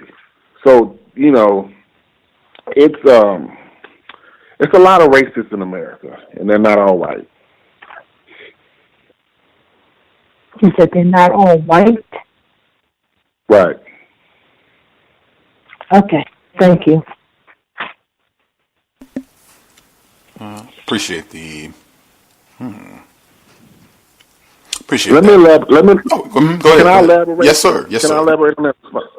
Because I'm not trying to be foolish in this response, but the concept of what is a racist and what is not a racist, we have a lot of beliefs and a lot of things that we just automatically assume. When I look at black people as racist, I'm not looking at it as the same way as we traditionally define racist. I'm looking at it as we've internalized the presumption of black inferiority, and then we act accordingly. And that's based on racist stereotypes, and so it's not necessarily the same type of racism. One thing that this book does, it outlines various types of racism, and then the goal was to see how they're all tied together. I don't want to get stuck on simple understandings of racism. Like, I thought that was the goal, to move away from that. Like, I want to really look at, the goal is to evolve. Like, this is my 24th book. If I'm still treating racism like I did in the first book, then I haven't grown as an author. And we have to grow as an audience. We have to understand that, we have to evolve how we look at racism. And it's not about blame or fear. It's just understanding all of the aspects of it. Like, internalized racism is a huge thing. Internalized oppression is a huge thing. And a lot of us, we tend to shy away from it because it's easier to blame white people for everything, but we have to accept that we've internalized a lot of negative stereotypes about ourselves, and they become the basis of our self-concept, and a lot of our actions and behaviors are based on our self-concept, which is largely stereotype-based and negative. That's important. Because how do you change it if you don't understand it? Okay, but you said that we shouldn't blame white people for everything, but they are the author of all black people's lives on the planet. They are the author of our story. I mean, we are in our condition because they put us in this condition, so how can we not blame them? I mean, but blame is not the same thing as responsibility. Martin Luther King said even though we're victims of injustice, we still have the responsibility over our lives. Like, we don't have to just accept we don't have to just maintain our victimhood just because we didn't create it. Like, we can fight it. Like, that's the whole purpose, is to fight it. Like, we don't have to accept our inferiority just because white people said we were inferior and then created circumstances to maintain our inferiority. We can fight it. We're human beings. We have just as much agency, and we can be just as much of a change agent as they are. Like, getting stuck on blame and waiting for white people are not going to stop this. In fact, the conclusion of this book talks about why white people are not going to stop racism. They're not going to stop everyday racism because they benefit from it in tangible ways. So it's about what are we going to do? How are we going to react differently? How are we going to react more constructively? And it's really how we react the way we do now that can lead us to acting more constructively. But we're going to have to do that. White people ain't ending racism no time soon. If racism is the basis of white survival and the brain is a survival-oriented organ, why do we think white people are going to all of a sudden just up and in racism? No, we're going to have to change our reaction to it. That's really the biggest hope we got, instead of just keeping perpetuating this inferiority that's been imposed on us. Okay, thank you very much. Yes, ma'am. Roz, did you have a question for Mr. Gibson? Yes. Good evening to you, Gus, and to all the callers, and good evening to Mr. Gibson. I did have a couple of questions. My first one is I wanted to know if you either came across this information in your research, because I didn't get to read the book, but I definitely will be getting it. There was an article that I saw a couple months back that described that racism, in males in particular, who experience racism, that even if you have no history of mental illness in your family, that male that's experiencing racism can actually pass on mental illness up to 2 generations down through their child to their grandchild. And I wanted to know if you came across that information at all, and if you did, what you thought of that. I did, and I explored the whole concept of epigenetics. So that's when certain traits that we take on based on our experiences can then be passed on to future generations and make us more likely to exhibit those behaviors that our ancestors exhibited. So not just the mental illness part of it, which is a significant part, but a lot of just our reactions to racism is based off of stuff that was the passed on. Naeem Akbar introduced it. He was the first person I read who talked about the psychological legacy of enslavement, and he looked at a lot of those reactions that enslaved Africans in America had to react with because of the immediate threat to their lives, and them being survival-oriented human beings. They changed their reactions to the experiences of racism. We still do a lot of that stuff, and it's because epigenetically we were primed to more likely repeat those behaviors in response to racism. So not only can racism, like my grandfather could have basically been kind of made a little crazier because of having to deal with racism in different ways, then my father could also take on some of his reactions and be more likely to react in ways that don't seem logical. And then I would come about and do the same thing. And then my child would do it even worse than me. You can look at the term nigger and how it's been used from generation to generation and how it's kind of shifted. And I don't want to really open that can of worms, but it's just one of those more obvious ways that you can see how something that seems ludicrous as a reaction,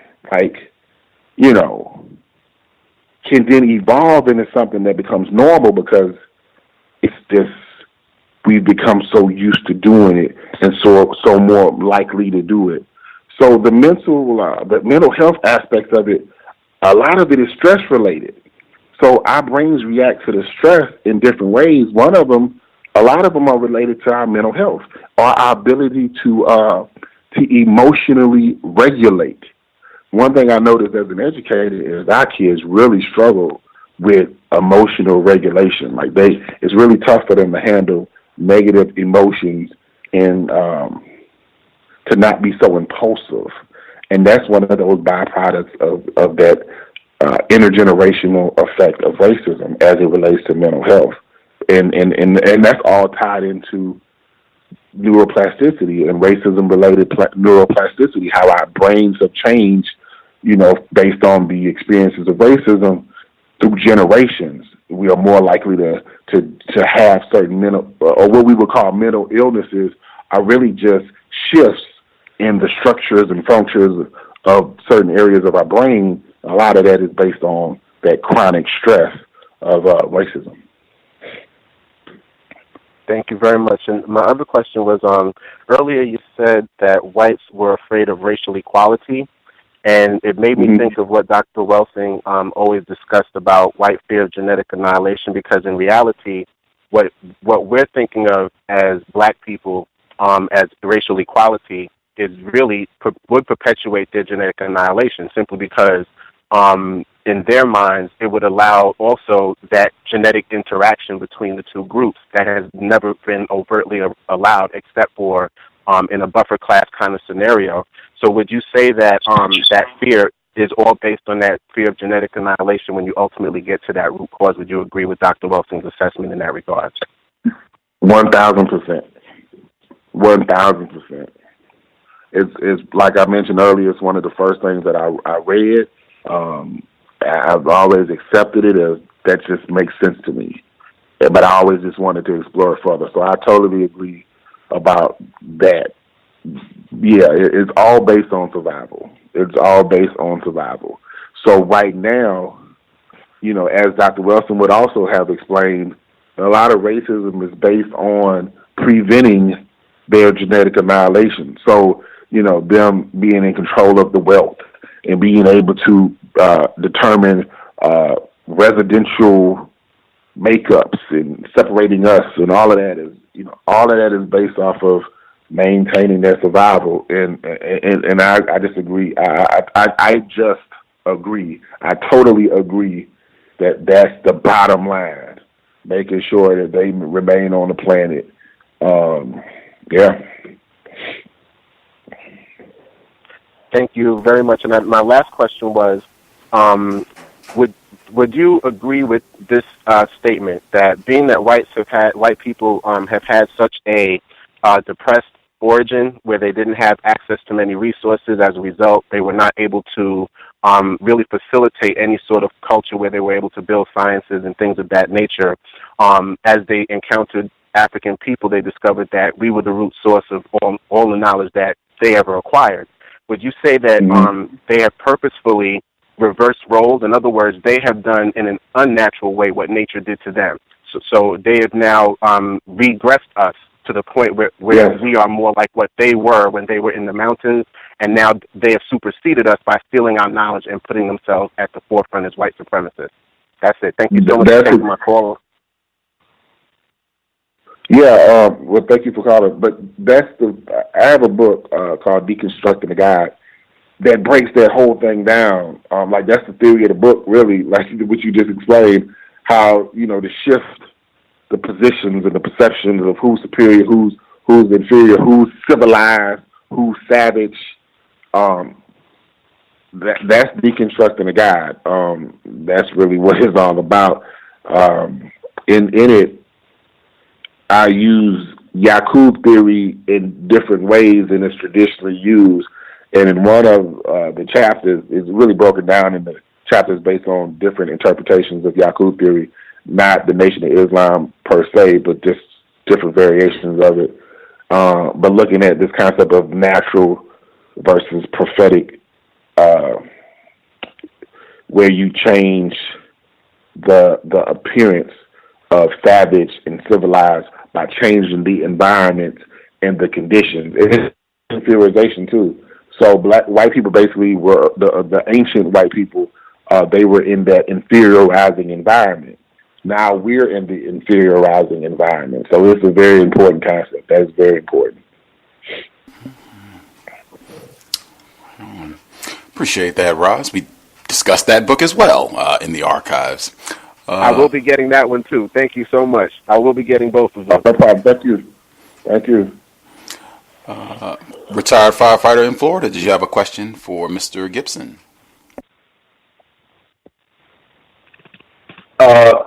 Yes, and I'm going to work hard at trying to maneuver my thoughts into a question. The subject matter is fear. White people fearing non-white people, especially non-white black people, and vice versa. From my experiences, white people, the only time I've witnessed white people actually as a collective afraid of non-white black people is in the sports arena of some type, because there's a perception of rules and some kind of equality, and it's just athletic ability and mental ability versus the same. I'm pretty sure that white person during Mike Tyson's height of his career that was on the other side of him was afraid.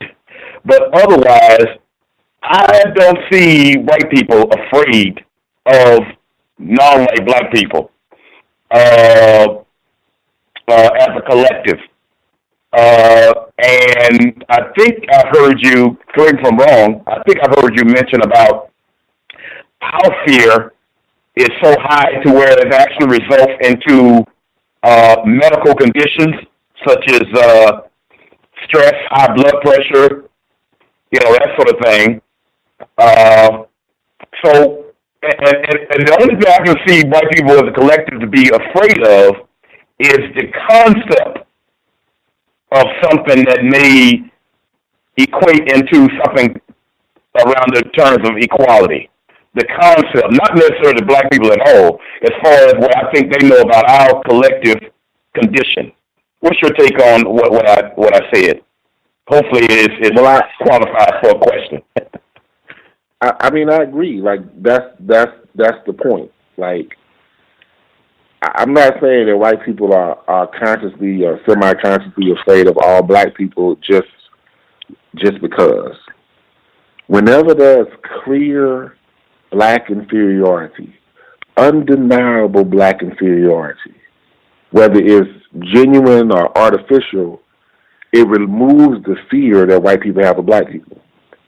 They don't have to be in fear of us when we're in an obvious inferior position, because they still have the power. The fear comes from the like you said, the threat, the possibility, the theory that one day they won't have that power over us, that there'll be some type of equality or even a reversal in the hierarchy. That's the constant fear. That's you know what? Even in the book, I talk about, it's not necessarily a fear, but an anxiety. And an anxiety is a future-related, like a future-related fear. A fear of something that could happen, the possibility of something happening.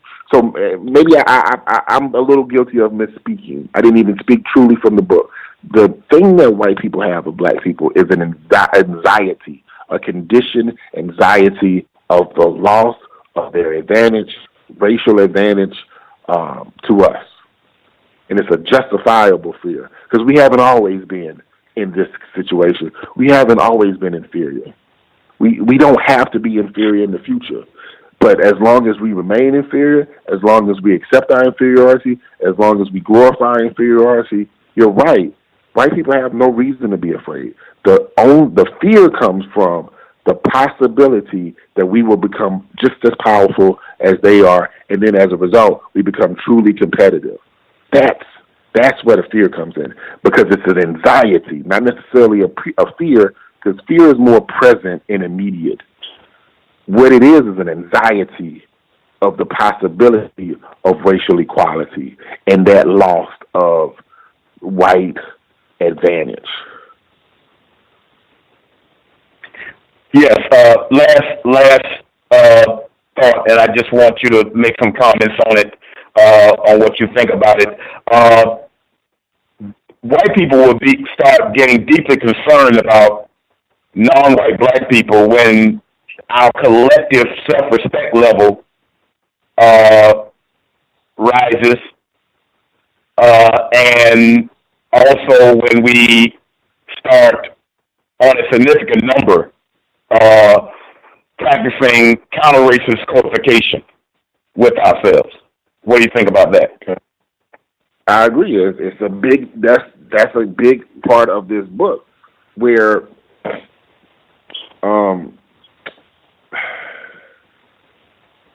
we have to, like, there's a reason why we do those things. Like, there's a reason why, and it's a byproduct of that chronic stress of racism. It's a reason why, we haven't manifest those things yet.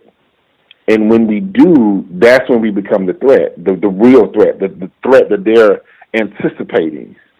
For right now, I mean, as long as we continue to destroy ourselves, I'll be so afraid that we just accept our inferiority. There's nothing for white people to genuinely be afraid of. That's why the fear isn't explicit. But if you look at, like, those historical situations where, like, the Black Power movement or, Rodney Williams, not Rodney Williams, I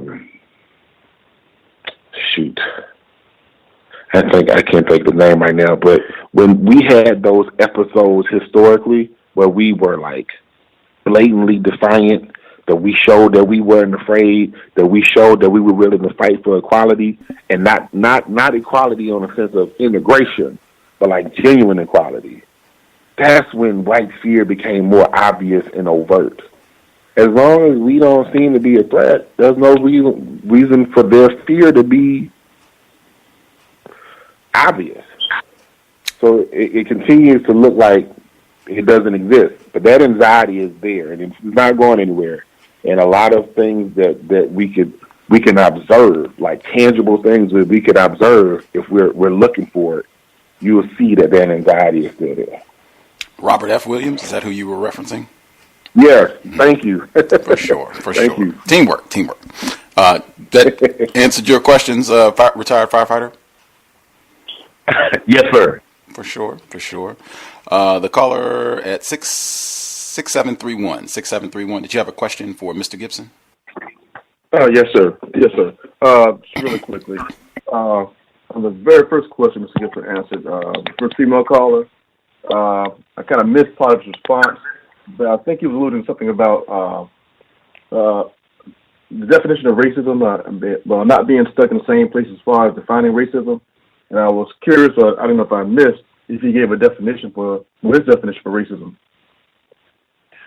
I have multiple understandings of racism. Like, I don't subscribe to one definition, and not because I'm flim-flammy, but because racism is a lot of different things. It manifests itself in a lot of different ways. Internalized racism is a form of racism, but it's different than explicit racism. Interpersonal racism is different from intergroup racism. Institutionalized racism is different from, it's just different forms. And one of the things that the book looks at is all these different forms of racism and how they're collectively and concurrently impacting the stress response and changing our brains as a result. So I do not have one simple definition of racism, because in my mind, racism is not simple. If it was that simple, we would have defeated it a long time ago. It's important to understand that there's multiple aspects of it. Now, there's themes, there's an underlying theme behind it that gives white people this position of power and domination over us. Yeah, but how does that happen? What ways specifically? It's a lot of different ways, and I think the more we understand it, the more we evolve our definitions of racism, it becomes more important to possibly overthrowing it, which is something that I don't think we think enough of, like overcoming it. I mean, the reason I asked that question the reason I was asking that question is, as a victim of racism myself, not the youngest person, I've realized, as I listen to the show, Dr. Welsing, I've realized that over the decades, that was something I felt that was amiss, something that was off. But it wasn't until more recently that I really became clear. Well, wait a minute, this is the actual system of racism affecting me. And I'm just simply saying, at some point, is there not room for some type of clear, more clear, crisp definition? That's the question. It's important that we understand that, yes, there's a common theme behind it. It's giving white people the power to dominate and have power over black people and other non-white people, primarily out of fear of those people. But there's a lot of different types of racism. Like, I'm committed to that.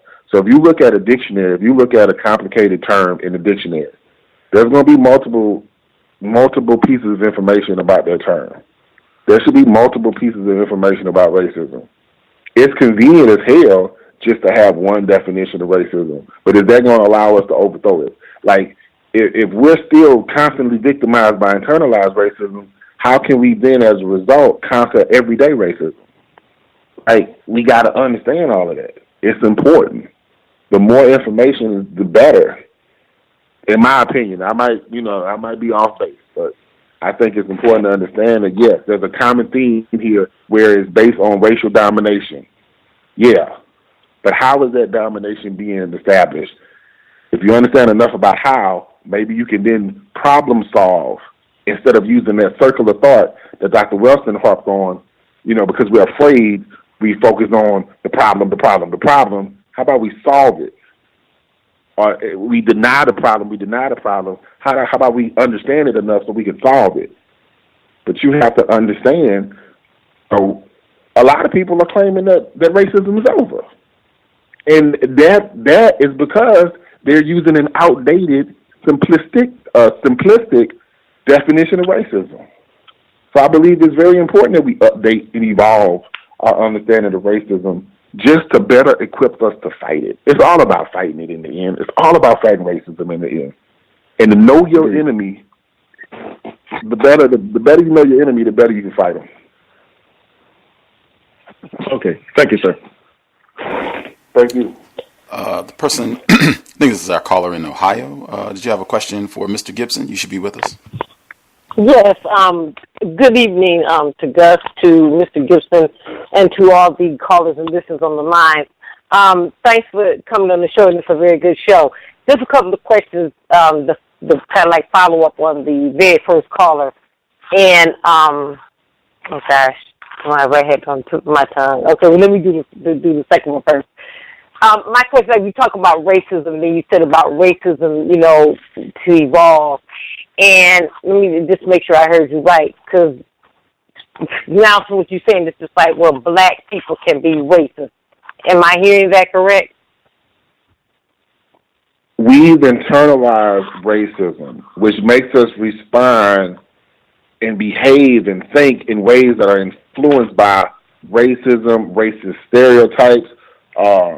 That's what I'm saying when I say black people participate in everyday racism. We participate as people who internalize racism, and we're internalized racism. It's not the same thing as white people being racist. It's very different.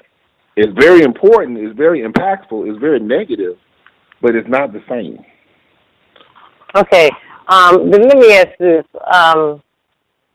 How does it manifest then? What does it look like? And let me tell you why I'm asking that. Because I guess in my head I have this when I hear that. What, like you said, what white people do, how it manifests with white people. And I know that today we're in this place where basically, even as black people talk about, just say the history of this country, and what blacks have been through in this country, white people will say blacks are racist. I've even seen black people say the same thing. Oh, you're racist. I'm like, all people doing is talk about it. And I can remember one time being on Facebook and somebody accused me of that. And I told myself, well, if that's the case, I said, I'm going to be the biggest racist that you know, because I'm going to always talk about what has been done to us. So my question is, how does that racism that blacks have internalized, how does it manifest itself? What does it look like? First off, I want to say your question is a very important question. Like that, the way you explained it was important to this conversation, because I want to make sure no one misunderstands when I'm saying, like, we internalize racism. That's how we participate in everyday racism. It's not the same as saying, like, the reverse racism and all of that, and how, every time we talk about black this or white that or racism, that somehow we're racist. That's not it. Because if that's the case, I'm the most racist person I know. But that's not the same thing. We black people, we participate in racism as people who internalize racism. So we internalize all of the messages of our own inferiority that we've been getting for centuries. The whole culture that America is based on and that we get every day, constantly, either the media, the books that our kids read, just the experiences we have, we are constantly fed the presumption that black people are inferior.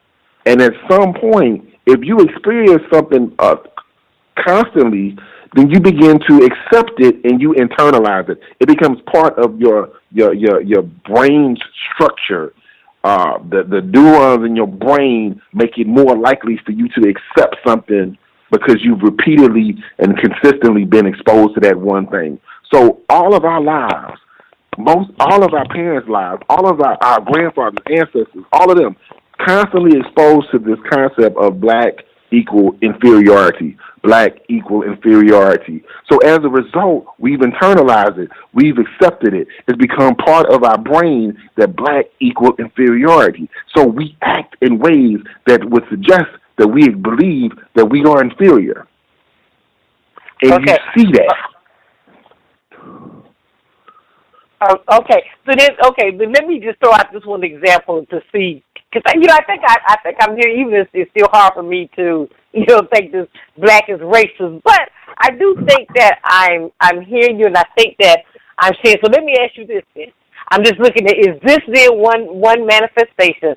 And black women and the wearing of the weave. Would you would you call that?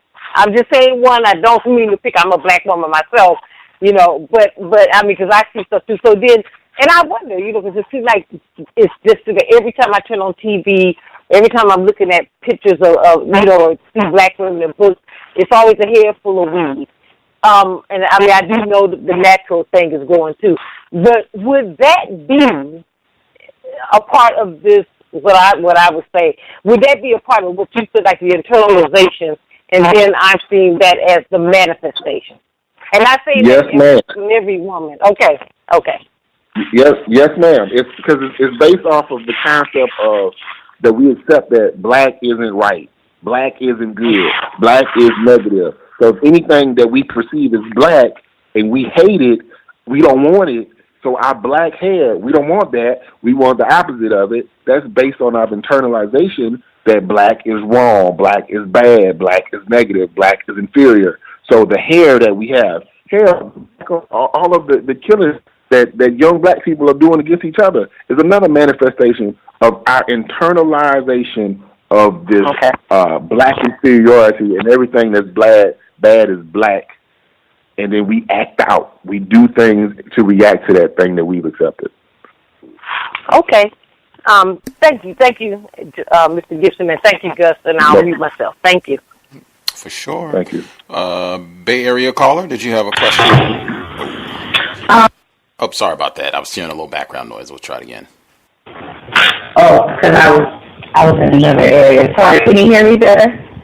It's almost has that kind of matrixy effect. Oh, okay. That's not it. How about now? I can hear you. Is that a little better? That is a little better. Okay. My question, thank you. My question. Uh-oh. I had to take it off of that earpiece. My question for the guest is, what do you think? I haven't read your book, but can you give us like examples of what we can do to kind of not respond to racism the way we have been? I mean, so we're not assisting in supporting racism, white supremacy, like you stated. Can you give us like examples of what should be done or what you think we could do? And that's my question. Thank you. Thank you. I think it starts off with understanding it. I think you got to understand racism. You have to really understand it. Even if you don't necessarily agree with my understandings of racism, you have to really you have to arm yourself with knowledge of racism if you're going to defeat it. You have to really take time and think about the impact it's had on your personal life. We have to understand, like, one of the main themes of racism is black inferiority. You have to understand your relationship with the presumption of black inferiority. Do you believe black people are inferior in any way? Now, it's really unnormal, not normal, unusual for people, especially people who would call this show, to say, yeah, I believe black people are inferior. Like, you know, nobody's really going to say that. But think about it deeply, and you'll find that most of us have some degree of self-alienation.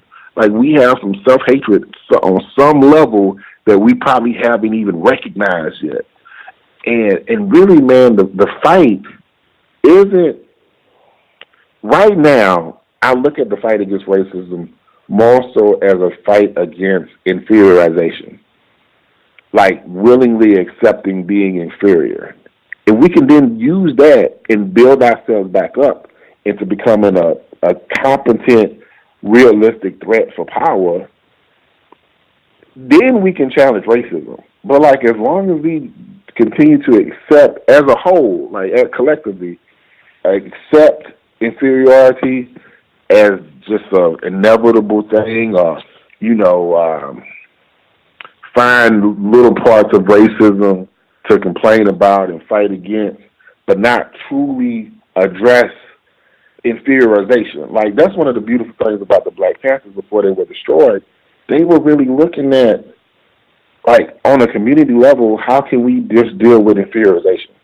How can we create sustainable institutions that address those tangible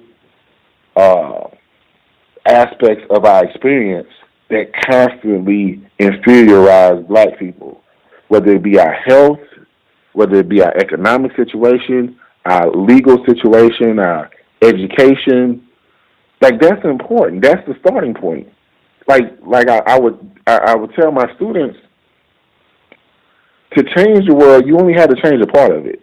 Like, you find something and commit yourself to improving something. We don't have to necessarily confront racism as a whole, but we can make different consequences of it. We can improve on those reactions to the consequences. We can improve on the impact of the consequences, and over time, we begin to stem the tide. And it sounds reformist when I explain it, but it's not intended to be. It's really like, okay, I have an enemy. I'm not at a position right now to just overcome them, instantly. So what do? It's guerrilla warfare, really. It's fighting in skirmishes until you can force the enemy to surrender, because that's the best you can do. You fight in skirmishes and show them that you're a competent threat. And studying Black history is a huge part, because it just builds up concept. It changes your self-concept from one that's probably negative, because it's based on the whole concept of Black is bad and negative and, all the stereotypes, to one where you begin to see, like I explained earlier, how we change the world. Like, that's huge to reversing how you deal with racism. Like, even though that presumption of inferiority still exists as a vital aspect of American society and culture, you don't necessarily have to internalize it. You don't have to accept it. Like, I refuted it. I still struggle with it from time to time, but you can say, no, I'm not inferior.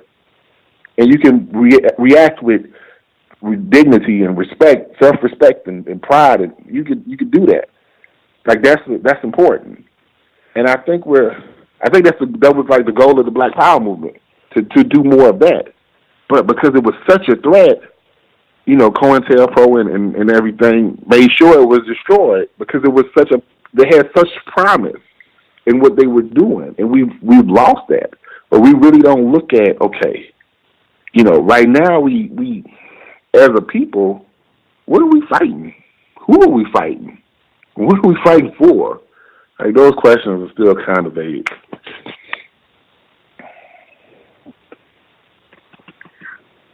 Okay. Well, thank you so much for your response. You're welcome. Appreciate that. I think this is Thomas in New York. Thomas in New York, did you have a question for Mr. Gibson? Yes, I do. Can I be heard? Yes, sir. Good evening, Gus. Good evening, Mr. Gibson. I had a question for you. I've been kind of in and out the program because I kept dropping my signal on the train, but I think I got pretty much the gist of your dissertation. My question for you, first thing is, are you a married man or not? I'm married, yes. Are you married to a Black woman? Of course. Okay. Good. My next question for you is, do you think that by us calling ourselves Black, automatically, based off of the definition of the word and the synonyms that are associated with it, we're automatically putting ourselves in a psychological disadvantage by calling ourselves something so negative? And maybe it would be good not to call ourselves Black? Ooh, that's a hell of a question. I've never really thought about it like that before. No, I don't think we should call ourselves something else. I think we should, like, that definition of Black isn't a permanent definition. It's a finite definition. It wasn't always here. Like, Black used to mean greatness and excellence and superiority, and that's only a few millennia ago. So we don't necessarily have to stop being called Black.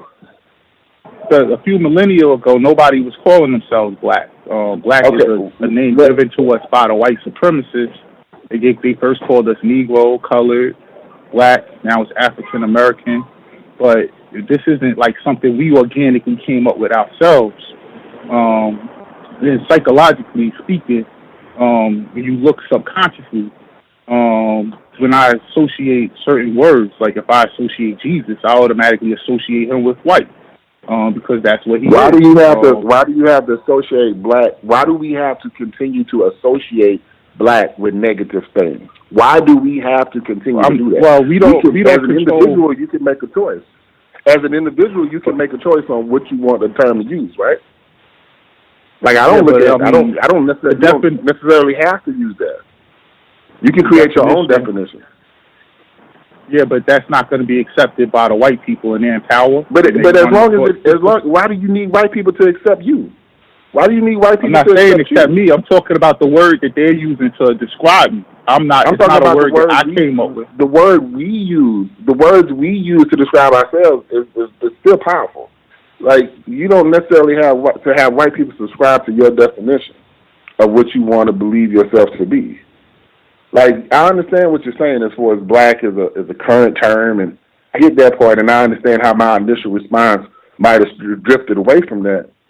But, like, can't we define ourselves for ourselves at some point? That's what I'm saying. Shouldn't we come up with a word to define ourselves? Why go against black? Like, why go against what the white people call us?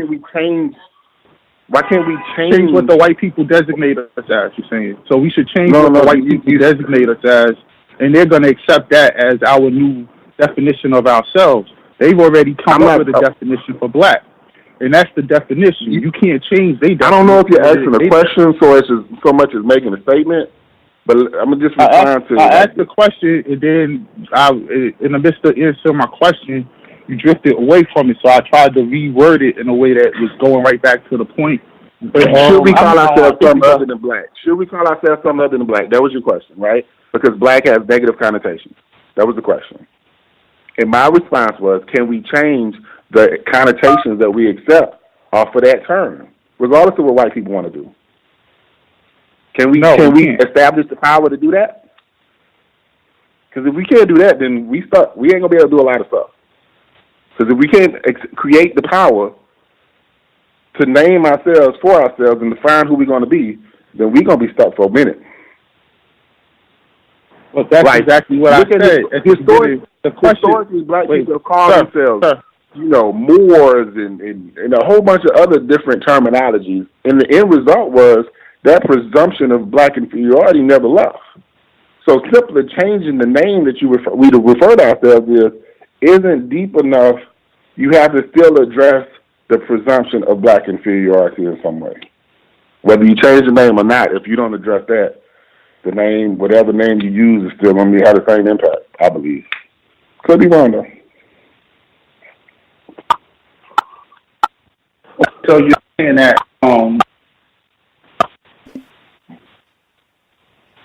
hello? We can hear you. Yeah. So you're saying pretty much that we should come up with we shouldn't come up with a way to define ourselves. We should use the definition that white people have used to define us and change the definition of that word. No, your summation of what I said seems to. Let me just explain what I said again. Changing what we call ourselves, the term itself, isn't as important as changing how we see ourselves and whether or not we internalize presumed black inferiority. We can call ourselves purple, but if that stigma that's associated with our race remains, then changing the name doesn't solve the problem. We have to address the stigma that we've internalized. Like, a lot of people have changed the name, from Afro-American, African-American, we've done the name changing thing, but we still believe we're inferior. So we didn't address that part of the problem, the stigma. That's all I'm saying.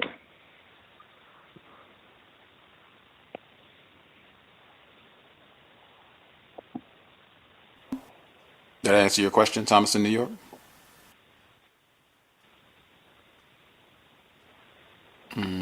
Not sure. I'm not No, sure. it didn't. Okay. It didn't answer my question. It kind of beat around it.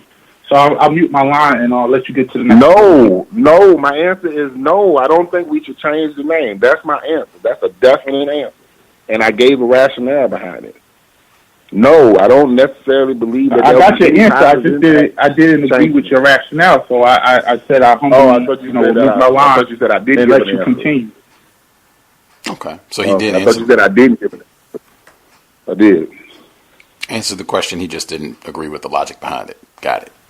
Got it. Person that called in at 1943. Did you have a question for Mr. Gibson?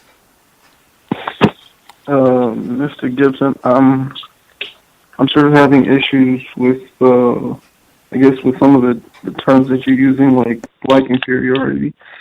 And I sort of started to think about when I first started learning about racism in a deeper way, like when I first started listening to this show and also to Mr. Fuller and Dr. Welsing, and I sort of was like mad at myself because I didn't understand why I didn't understand racism from the beginning, like when I was younger, because now I'm older and it seems like it's almost too late.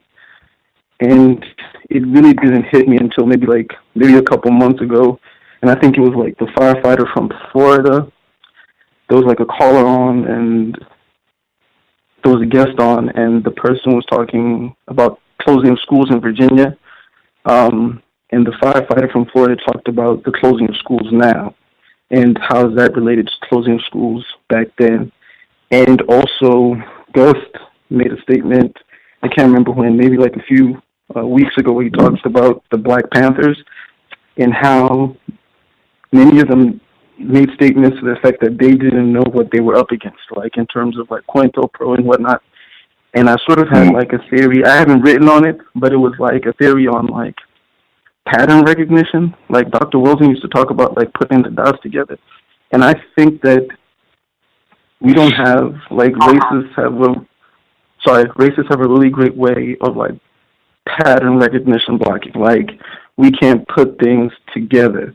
So, and I think that's where other people talk about other things like confusion. So I have a problem with black inferiority. I think that we should use like a term like black confusion, in that it's not necessarily that we're inferior or we feel inferior. It's because that we're just confused because there's constant, we don't realize what's going on because of like, we can't put patterns together.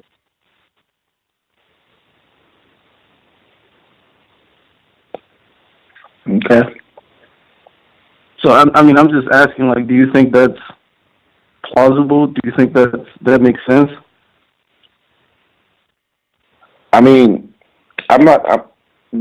Racism has created a hierarchy. In a hierarchy, there's a superior and an inferior group. So for me to say, yeah, I agree, we should go against the concept of black inferiority, will go against that, which I'm not willing to do. I'm never, ever, ever, ever, ever, ever suggesting that we are actually inferior. We're just in an inferior position.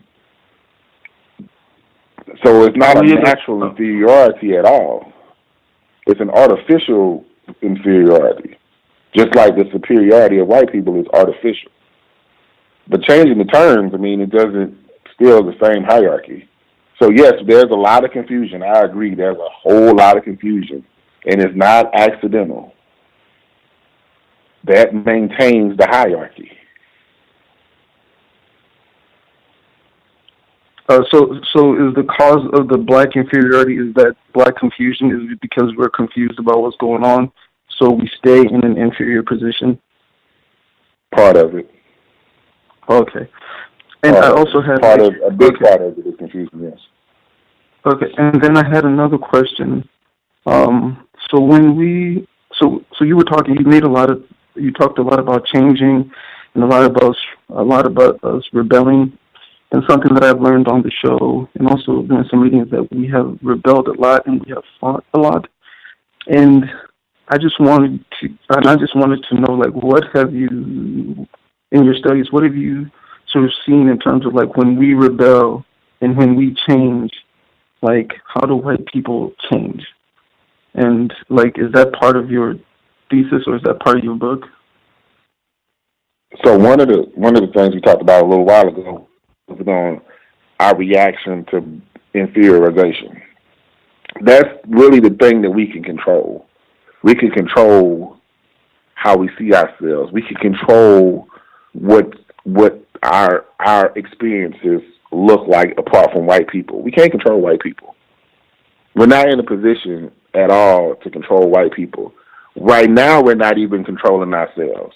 Right now, we're not even creating our own understanding of what it means to be who we are.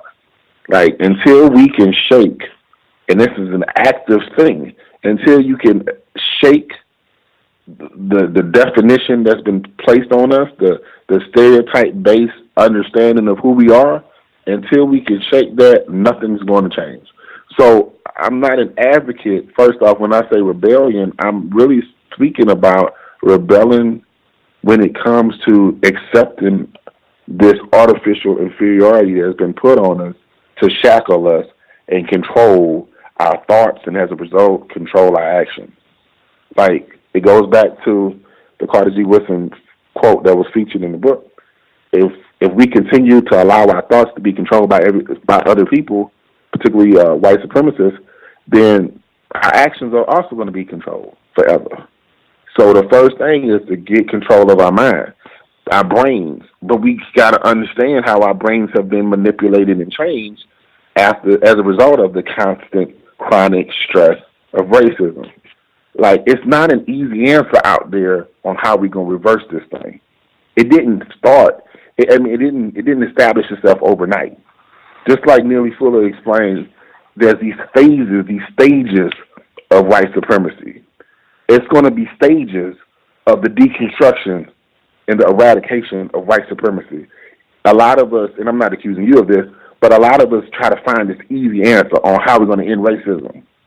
It ain't an easy answer out there. It's a lot of stuff that we have to do. And the one thing that I'm pretty confident that we can control is whether or not we believe we are inferior.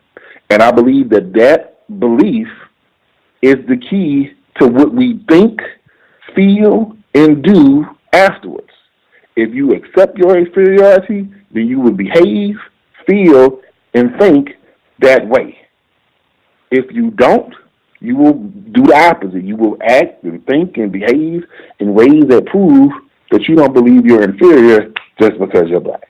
And you can control that. I think that's step one. Well, maybe not step one, but the next step. And we can get a center mass, like enough of us to do that. Then we can start thinking about the next step after that. You know, just like Dr. Welsing said, like, without that group self-respect, without that positive self-concept, little is possible when it comes to changing racism. And white people ain't going to stop it because they benefit from it too much. I understand what you're saying. Maybe I'll pose my question a different way. What I'm trying to ask is that, because there have been many examples, like, for example, in the 60s, people were talking about black beauty, people were expressing themselves in certain ways that were very powerful, very not inferior. And I'm just wondering, if we do that again, like, what are the lessons from then? What can we do that's different, especially in terms of, like, what white people would do to stop that? Like, how do we respond to what they do? So that's what I'm trying to get at, like, because we don't have to be so public about it. We don't have to tell everybody what's going on. Like, that's one thing that I think was a critical mistake. Like we showed off. We kind of showed off before we were prepared to defend what we were changing into, and then they attacked it and destroyed it. Like, you don't have to wear a dashiki to show that you appreciate black history and culture. You don't necessarily have to do that. This is a war. And whenever a threat arises, that threat is going to be isolated and neutralized. So if your question basically is, what did we learn from the past in an effort to change how we see ourselves, is we got to do a better job with defending ourselves. And one thing is, I think and it was just I don't know, maybe it was just I don't know, carelessness, but maybe we shouldn't have been so aggressive at that time because we couldn't defend ourselves adequately. So in the future, when we start changing and trying to fight against this thing, it's very important. That's a great question. It's very important that we learn from the historical mistakes. And we got to build ourselves up on the defensive end to be able to fight against the attack. That's why right now, in this generation, I think it's very important that before we go confront white people, that we challenge and evolve our understanding of who we are and fight actively against the inferiority. I don't know if you heard this earlier, but I'm an educator. And every year, it seems like the students that we have, the black students that we have, are more and more convinced that they're inferior. And their behavior becomes more and more blatantly that of what you would expect of somebody with very low self-respect, very low ambitions, a lot of learned helplessness. They don't believe that they are as human as white people. They have accepted and internalized unknowingly that stigma, that negative stigma of all the stereotype things of blackness. Until we fight that, we don't have a chance to do anything else because we'll continue to work against ourselves. And then we would, and that's the thing, like we would do the work of limiting ourselves for white supremacy. Like they won't have to do anything. Again, if you control the thoughts of the group that you're subjugating, you don't have to worry about their actions. We have to gain control of our thoughts. And it's not an easy thing to do.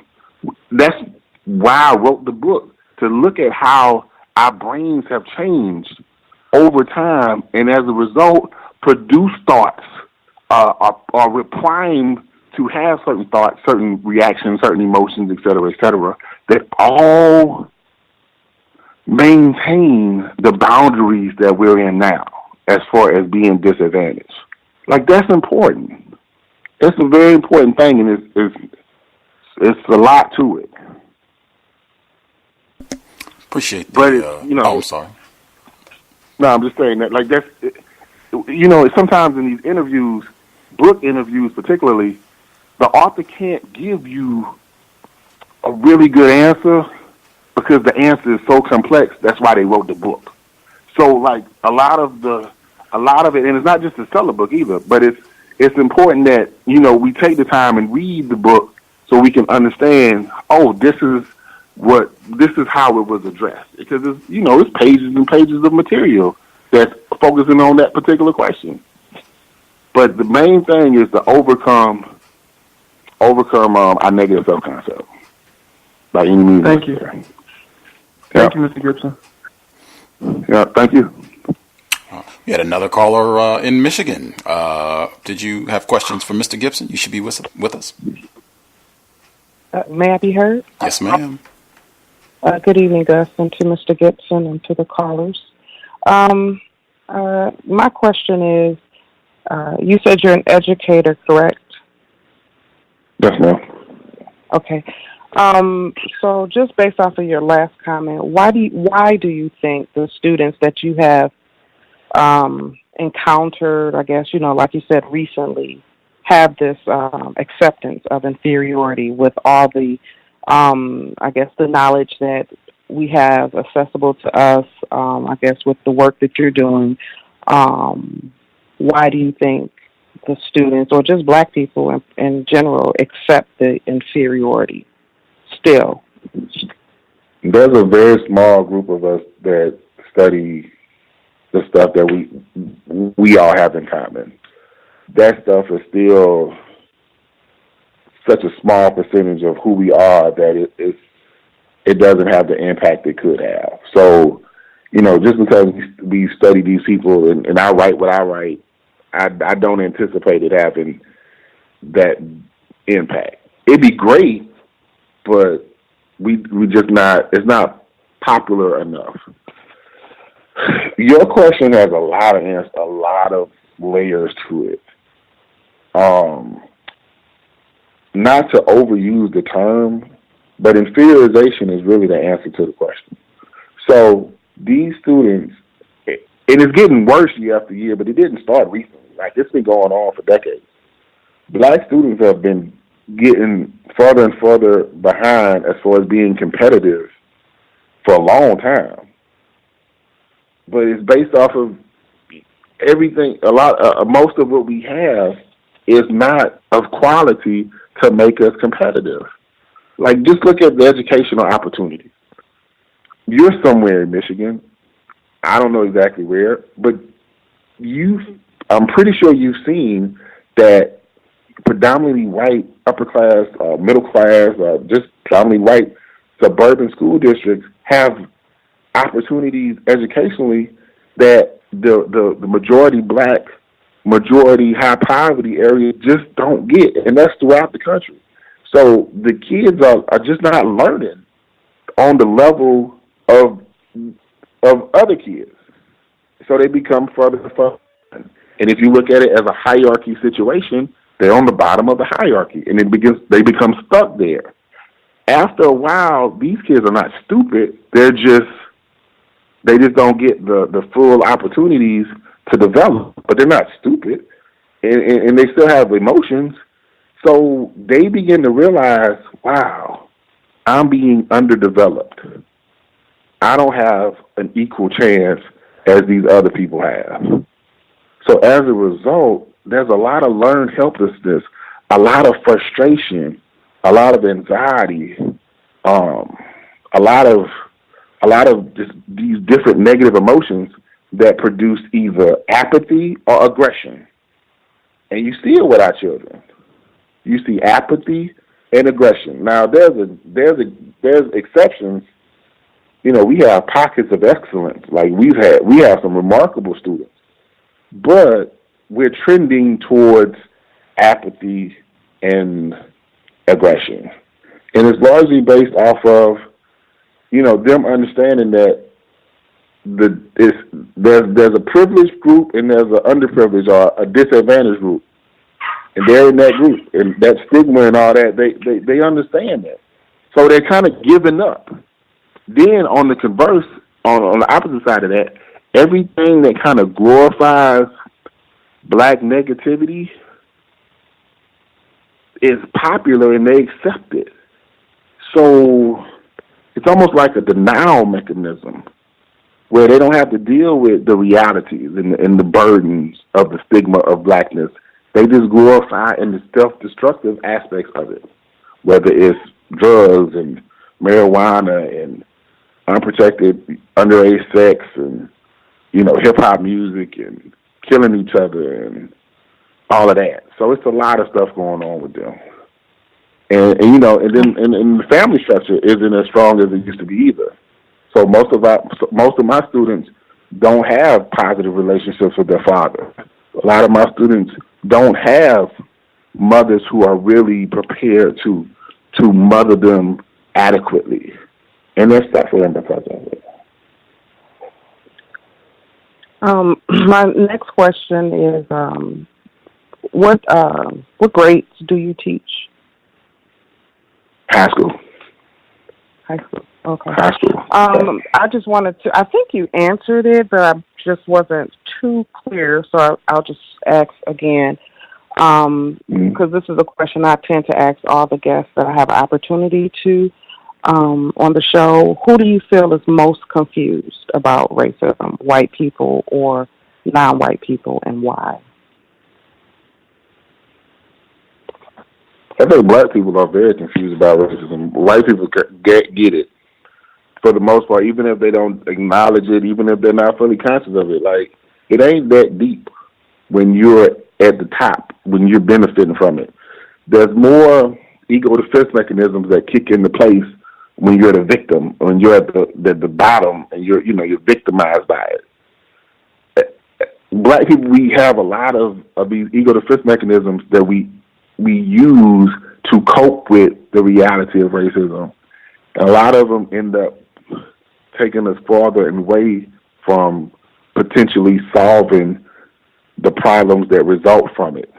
You know, fear and denial are big. White people don't have to be afraid of racism like we do. They don't have to deny it the same way we do. It's just different. So I think that we would have, and we're working obviously to improve that understanding, but I would think that we would have a disadvantage when it comes to that. Okay, and my last question is, I've heard Mr. Fuller say that white people are the smartest people on the planet. Do you agree with that statement? Why or why not? And I'll mute my line. Thanks for taking my call. Thank you. No. I think they have a lot of advantages when it comes to the type of education they receive. I do not believe they're naturally more intelligent than us at all.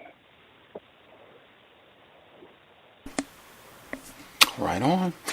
Finding that you're only the second person, Mr. Gibson, when she has asked that question about who is more confused about racism, only the second person who has concluded it's non-white people, black people are more confused about racism. Everybody else, white or non-white, everybody else says white people are more confused, and that is another one that I think is absolutely ludicrous to think that white people are confused about racism.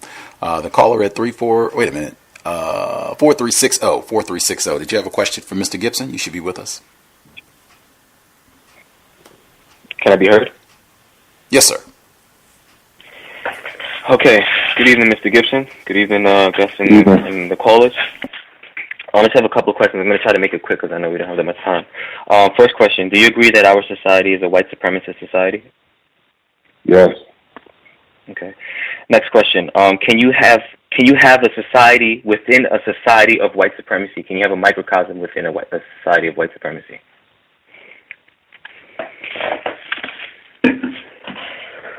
Can you have your own society within white supremacy? Yeah, but it's a complicated answer. But yeah, even if whites are supreme, you can have your own society within that society. Just to make it clear, correct? Yes, but it's complicated. Okay. Right. The possibility of it exists, but it's complicated. Like, you're asking me a very deep question and you want a very quick answer. It's a very complicated question. Okay. My next question is that, is it possible to have full dignity within a society of white supremacy? As who? As black people? As a black person. Assuming? As a victim. Yes, sir. Can I have full dignity, 100%? Like, look at myself, 100% as fully human. That's what you're asking? Yes, sir. Now, that's going to always be a struggle. So if that is not possible, is it also correct to just say that we should be able to walk with dignity within this society if it's not possible to have it fully? Why use the word at all? Why use what word at all? Because I remember when you were speaking to, I believe, Mr. Thomas from New York, you said that it's possible for black people to walk in this society with dignity without being, without thinking of ourselves as inferior. We get to choose the way we see ourselves and how we view ourselves by the words that we use. And that's why I asked the question about dignity. So since you said that we can't look at ourselves with full dignity, why use full? You said, but full dignity is important. Like, you can't take the full out of it. Because you emphasize full. Man, there's going to always be doubt. There's going to always be some level of doubt on the equality of our humanness. Just because we've been through this stuff for so long, it's going to be hard to shake fully, 100%. Yeah. I just figured that since we can't use 100% of the word, why use it at all? But I see what you're saying. What word? What, dignity? Full dignity. Yeah, yes, 100%. You asked me if it's possible for black people to have 100% level of dignity. You asked me if there's possible in a white supremacist society where black people are constantly victimized by the stigma of blackness, is it possible to have 100% full belief in our equal humanity? And I'm saying no. That's going to always be a struggle. Mm-hmm.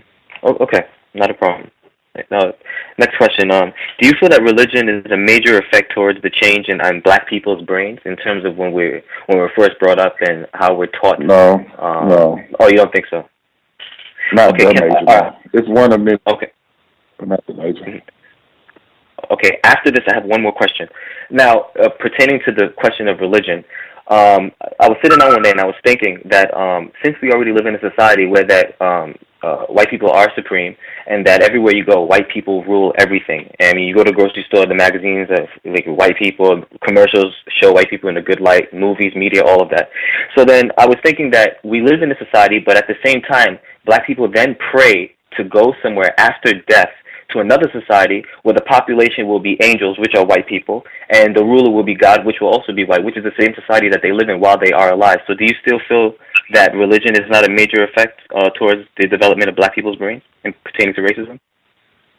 You gotta be careful with the prefixes and the articles you use. The is not the same as a. So a major effect is not the same as the major effect. You see what I'm saying? So, religion is important. It has a huge impact on how we look at ourselves. A huge impact. But it's one of several things.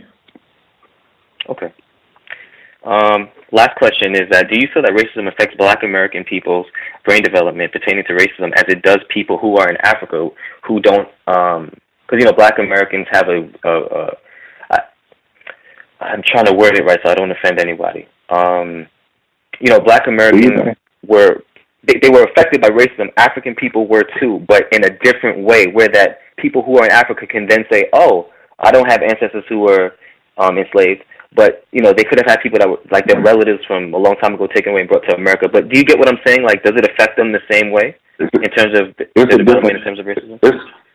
It's a different type of historical relationship with racism, but if you understand colonialism and neocolonialism, you understand that the stress that they deal with because of race and racism is very akin to what we deal with. The type of inferiorization they face in Africa is very similar. It's a different historical manifestation, but the end result is very similar. And the Caribbean as well, right? You agree with that? Caribbean is a little bit different. A Caribbean is almost more like what happened in North America versus what happened in Africa, because you had slavery. Okay. All right, great. Thank you very much, Mr. Gibson. Thank you guys and the callers. Appreciate it. No problem. Thank you. Our last caller. Got through them all. Thanks to Mr. Gibson for hanging out to answer everybody. The caller at 9607. 9607. Did you have a question for Mr. Gibson? May I be heard clearly? Yes, sir. Yeah, I had my question. I had two questions. One was, you said that you wrote 24 books. Is that correct? Yeah. Your more recent books, are those who is the targeted audience? Is it those that believe that they're more or that they're less confused about racism? Because the way you said something about your evolution in writing your books, that you wanted to get more in depth later. So are those these recent books targeted to people that are more or less confused about racism? I don't know if I would use the word confused, but it was always important to go beyond this normal readings that we always refer to and evolve our understanding. So it's like taking this thing to another level of understanding. Confused, I guess, more informed, I would probably use, you've read, Carter G. Woodson and Francis Wilson and all these people that we constantly refer to. Well, what else can we add to it? What new can we bring to it? How can we evolve our understanding? That's the purpose. And I feel confident that I've done that throughout my career, that we've shifted away from the more dogmatic approach to racism to a different, more creative approach to understanding it. Okay, so the Yeah, but still, are the recent books, for those that are, in your words, are more informed? Are they for someone that's just learning about, what racism is, how it works? Should they, should they not read your? No, because I try to make it so I deliberately explain stuff. So if you've never read any of my books and you read the last one I wrote, you'll understand it. You don't need to build necessarily, because I take that time in each work to make that foundational understanding. Okay. And my second question, last question is, you talked about neuroplasticity. I hope I'm saying that correct. You said chronic racism is stressful, and it causes anxiety, and ultimately it changes the brain. Can you speak to, if it does, how does this relate to the push of homosexual behavior being accepted? Do you think that, within media and just, actually any area, almost all areas of human activity, this push on homosexuality is there? Do you think that our brains, or black people in general, are particular, their brains are going to change in generations to come, where people really believe that they are born homosexual, or it's more easily accepted? All right. Well, first off, the whole basis of this book is exploring how the brain changes to maximize its chances of survival. A black man, and it's been, as you know, and it's been clearly elaborated on tonight by other people, as a black man, you are the most threatening image in white America. Any way to soften that image would increase your chances for survival. So in a warped, distorted, illogical, but survival-oriented kind of way, it makes sense for us to not want to fully embrace being a threatening black male image. And if we can soften that anyway by being more effeminate or actually being homosexual, and it might increase our chances for survival because we may be more readily accepted. It's not a reality thing. It's more of our mind, our brain trying to figure out a way to increase its chances for survival. So if all around you in historically current day, you see all these black male images that are destroyed, then sometimes the brain says, okay, well, maybe if, we can change this up again a little bit, it might deflect some of that threat away from you, and, maybe it's a better thing. But this thing goes on beyond the level of consciousness. Most people who we would call effeminate or homosexual, they're not really thinking about it like that. They've accepted, most of them accept that they were either born that way or changed for some other reason. Most people don't equate it to a reaction to white supremacy. I would, but most people won't.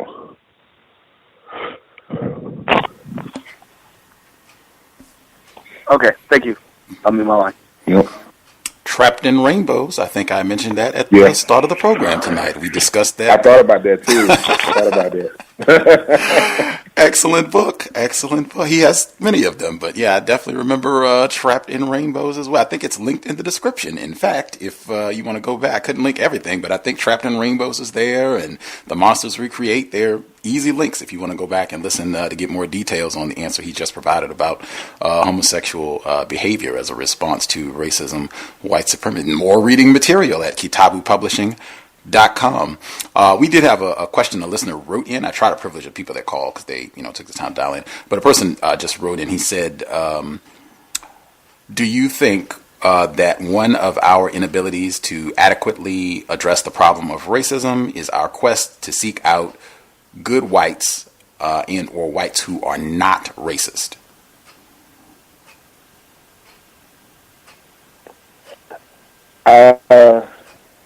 Yeah, but I don't think it's as simple as that. I think that we're not necessarily trying to find white people who aren't racist. We're trying to find white people who don't look at us and automatically presume we're inferior. They don't look at us through that stereotype bias. So we're trying to be visible to white people. And I mean that according to the whole invisibility syndrome theory of Anderson Franklin, where, white people tend not to see black people as they are, but they see us as a compilation of stereotypes. So what we really try to find, not so much as non-racist white people, but white people who will look at us for who we are and not necessarily look at us and just see stereotypes. Okay.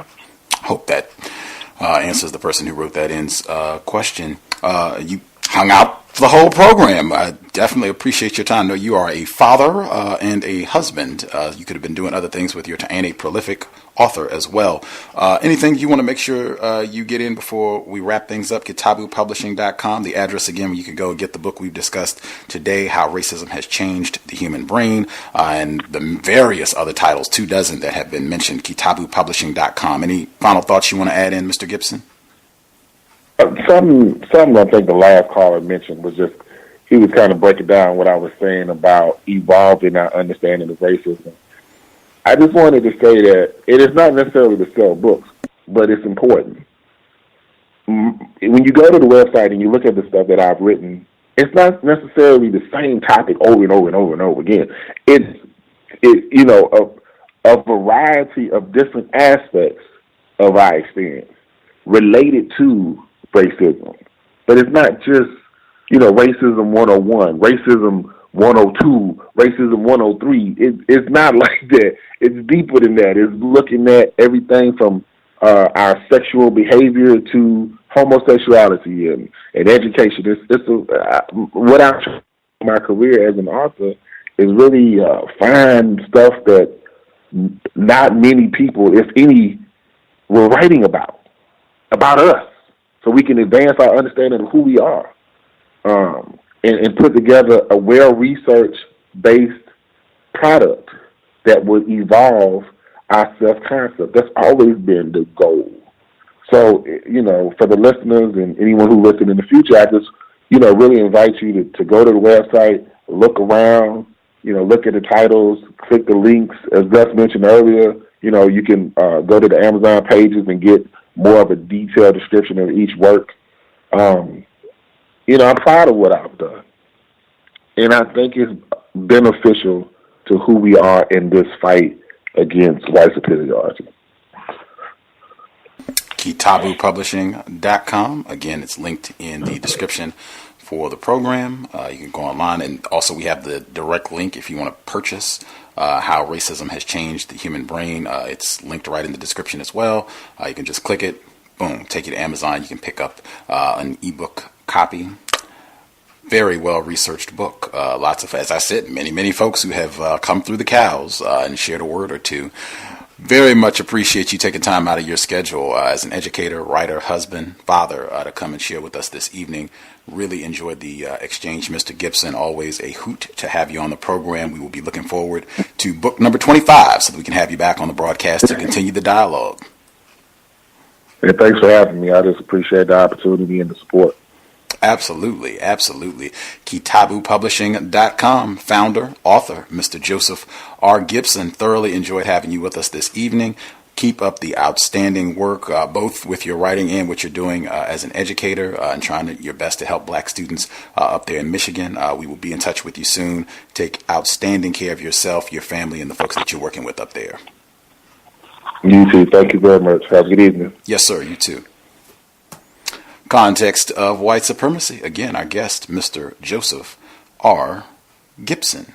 And I did tell people if anybody felt like, I was botching, not giving clarity to what Mr. Gibson put in the book because of the problems that I have with the term white privilege and even microaggression. That's another one that I really try to discourage using. I feel like that because he talked about it with that neuroplasticity. I think one of the ways that white people practice racism is, as I've stated for years on the program, using inaccurate terms, not using the best terms to describe what's happening to us with regards to white terrorism. I think just anything that's kind of minimizing what they're doing micro. This is not micro. These daily abuses and daily terrorism that we experience, it's not micro, it's not small at all. But again, he does explain the concepts in the book, and a lot of times it won't even be that I disagree with the concept. It's just using the most correct words. But I discussed that with him in detail. My not that I dislike the term white privilege. It's not accurate. And it might be white people strategically use that term to practice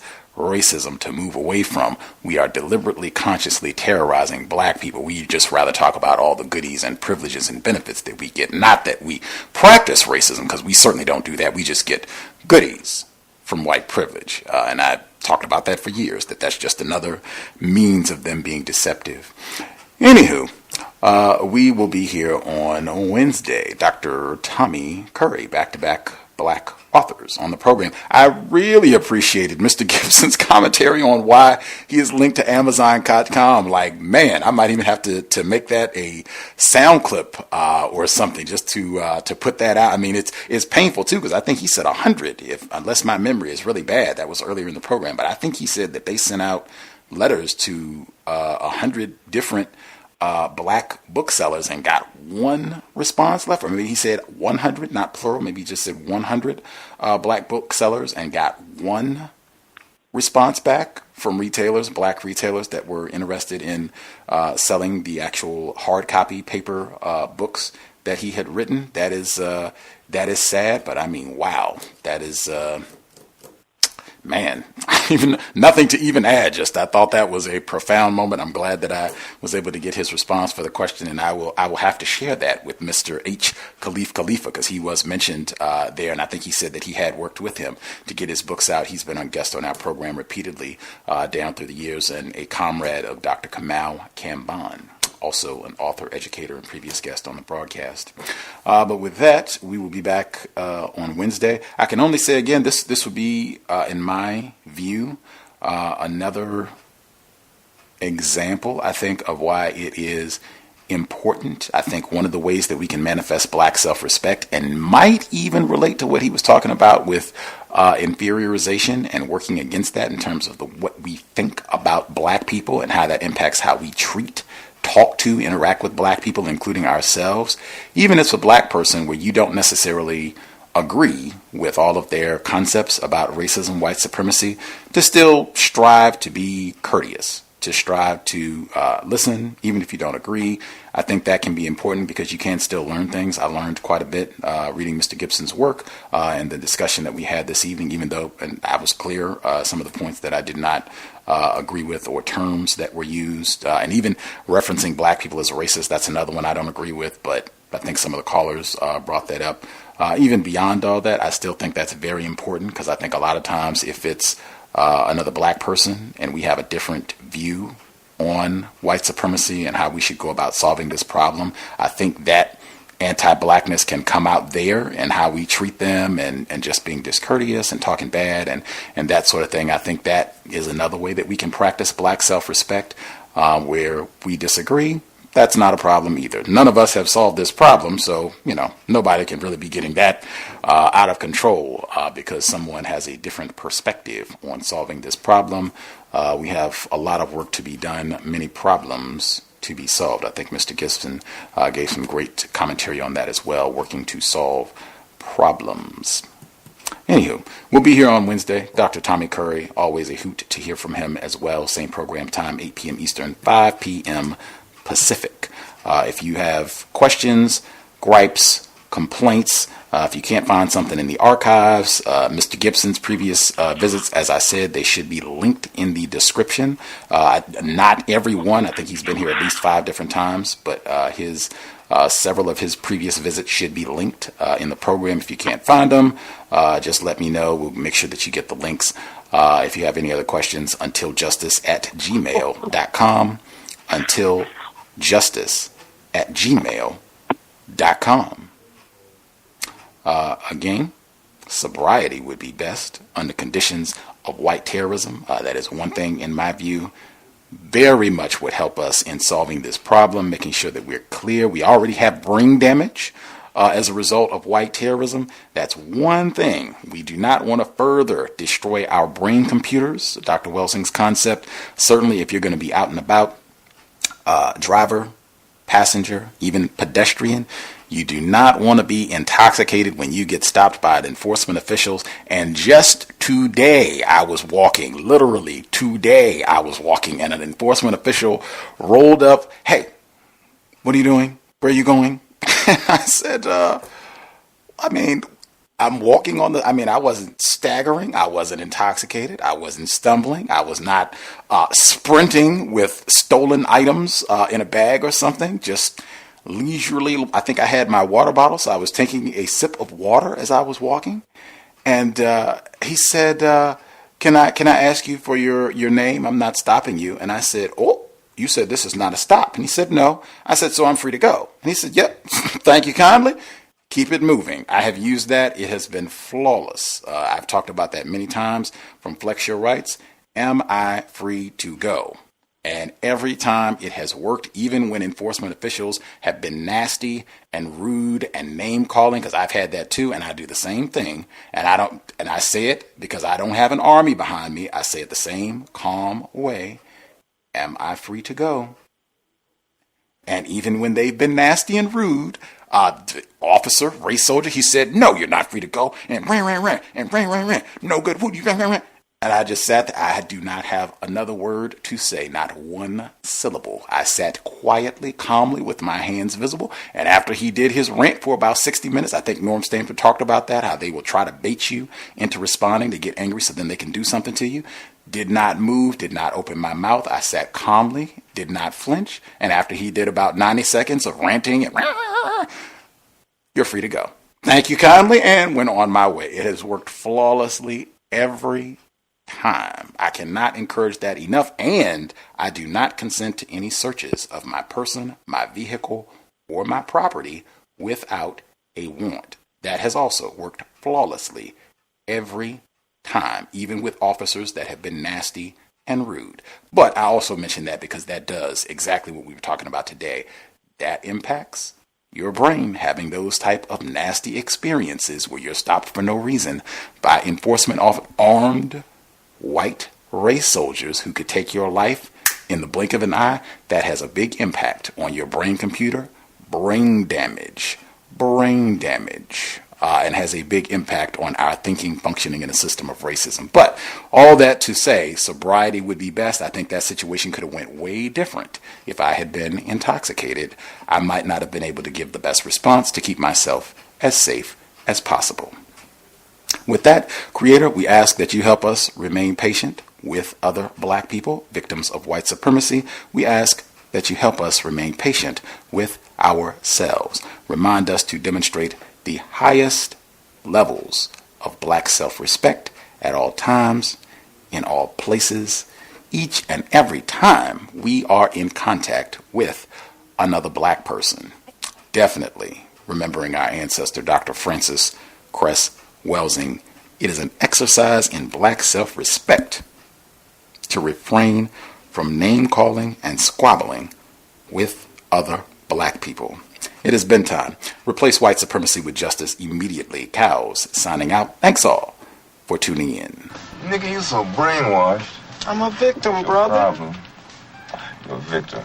I'm a victim of 400 years of conditioning. Shut up. The man has programmed my conditioning. Even my conditioning has been conditioned.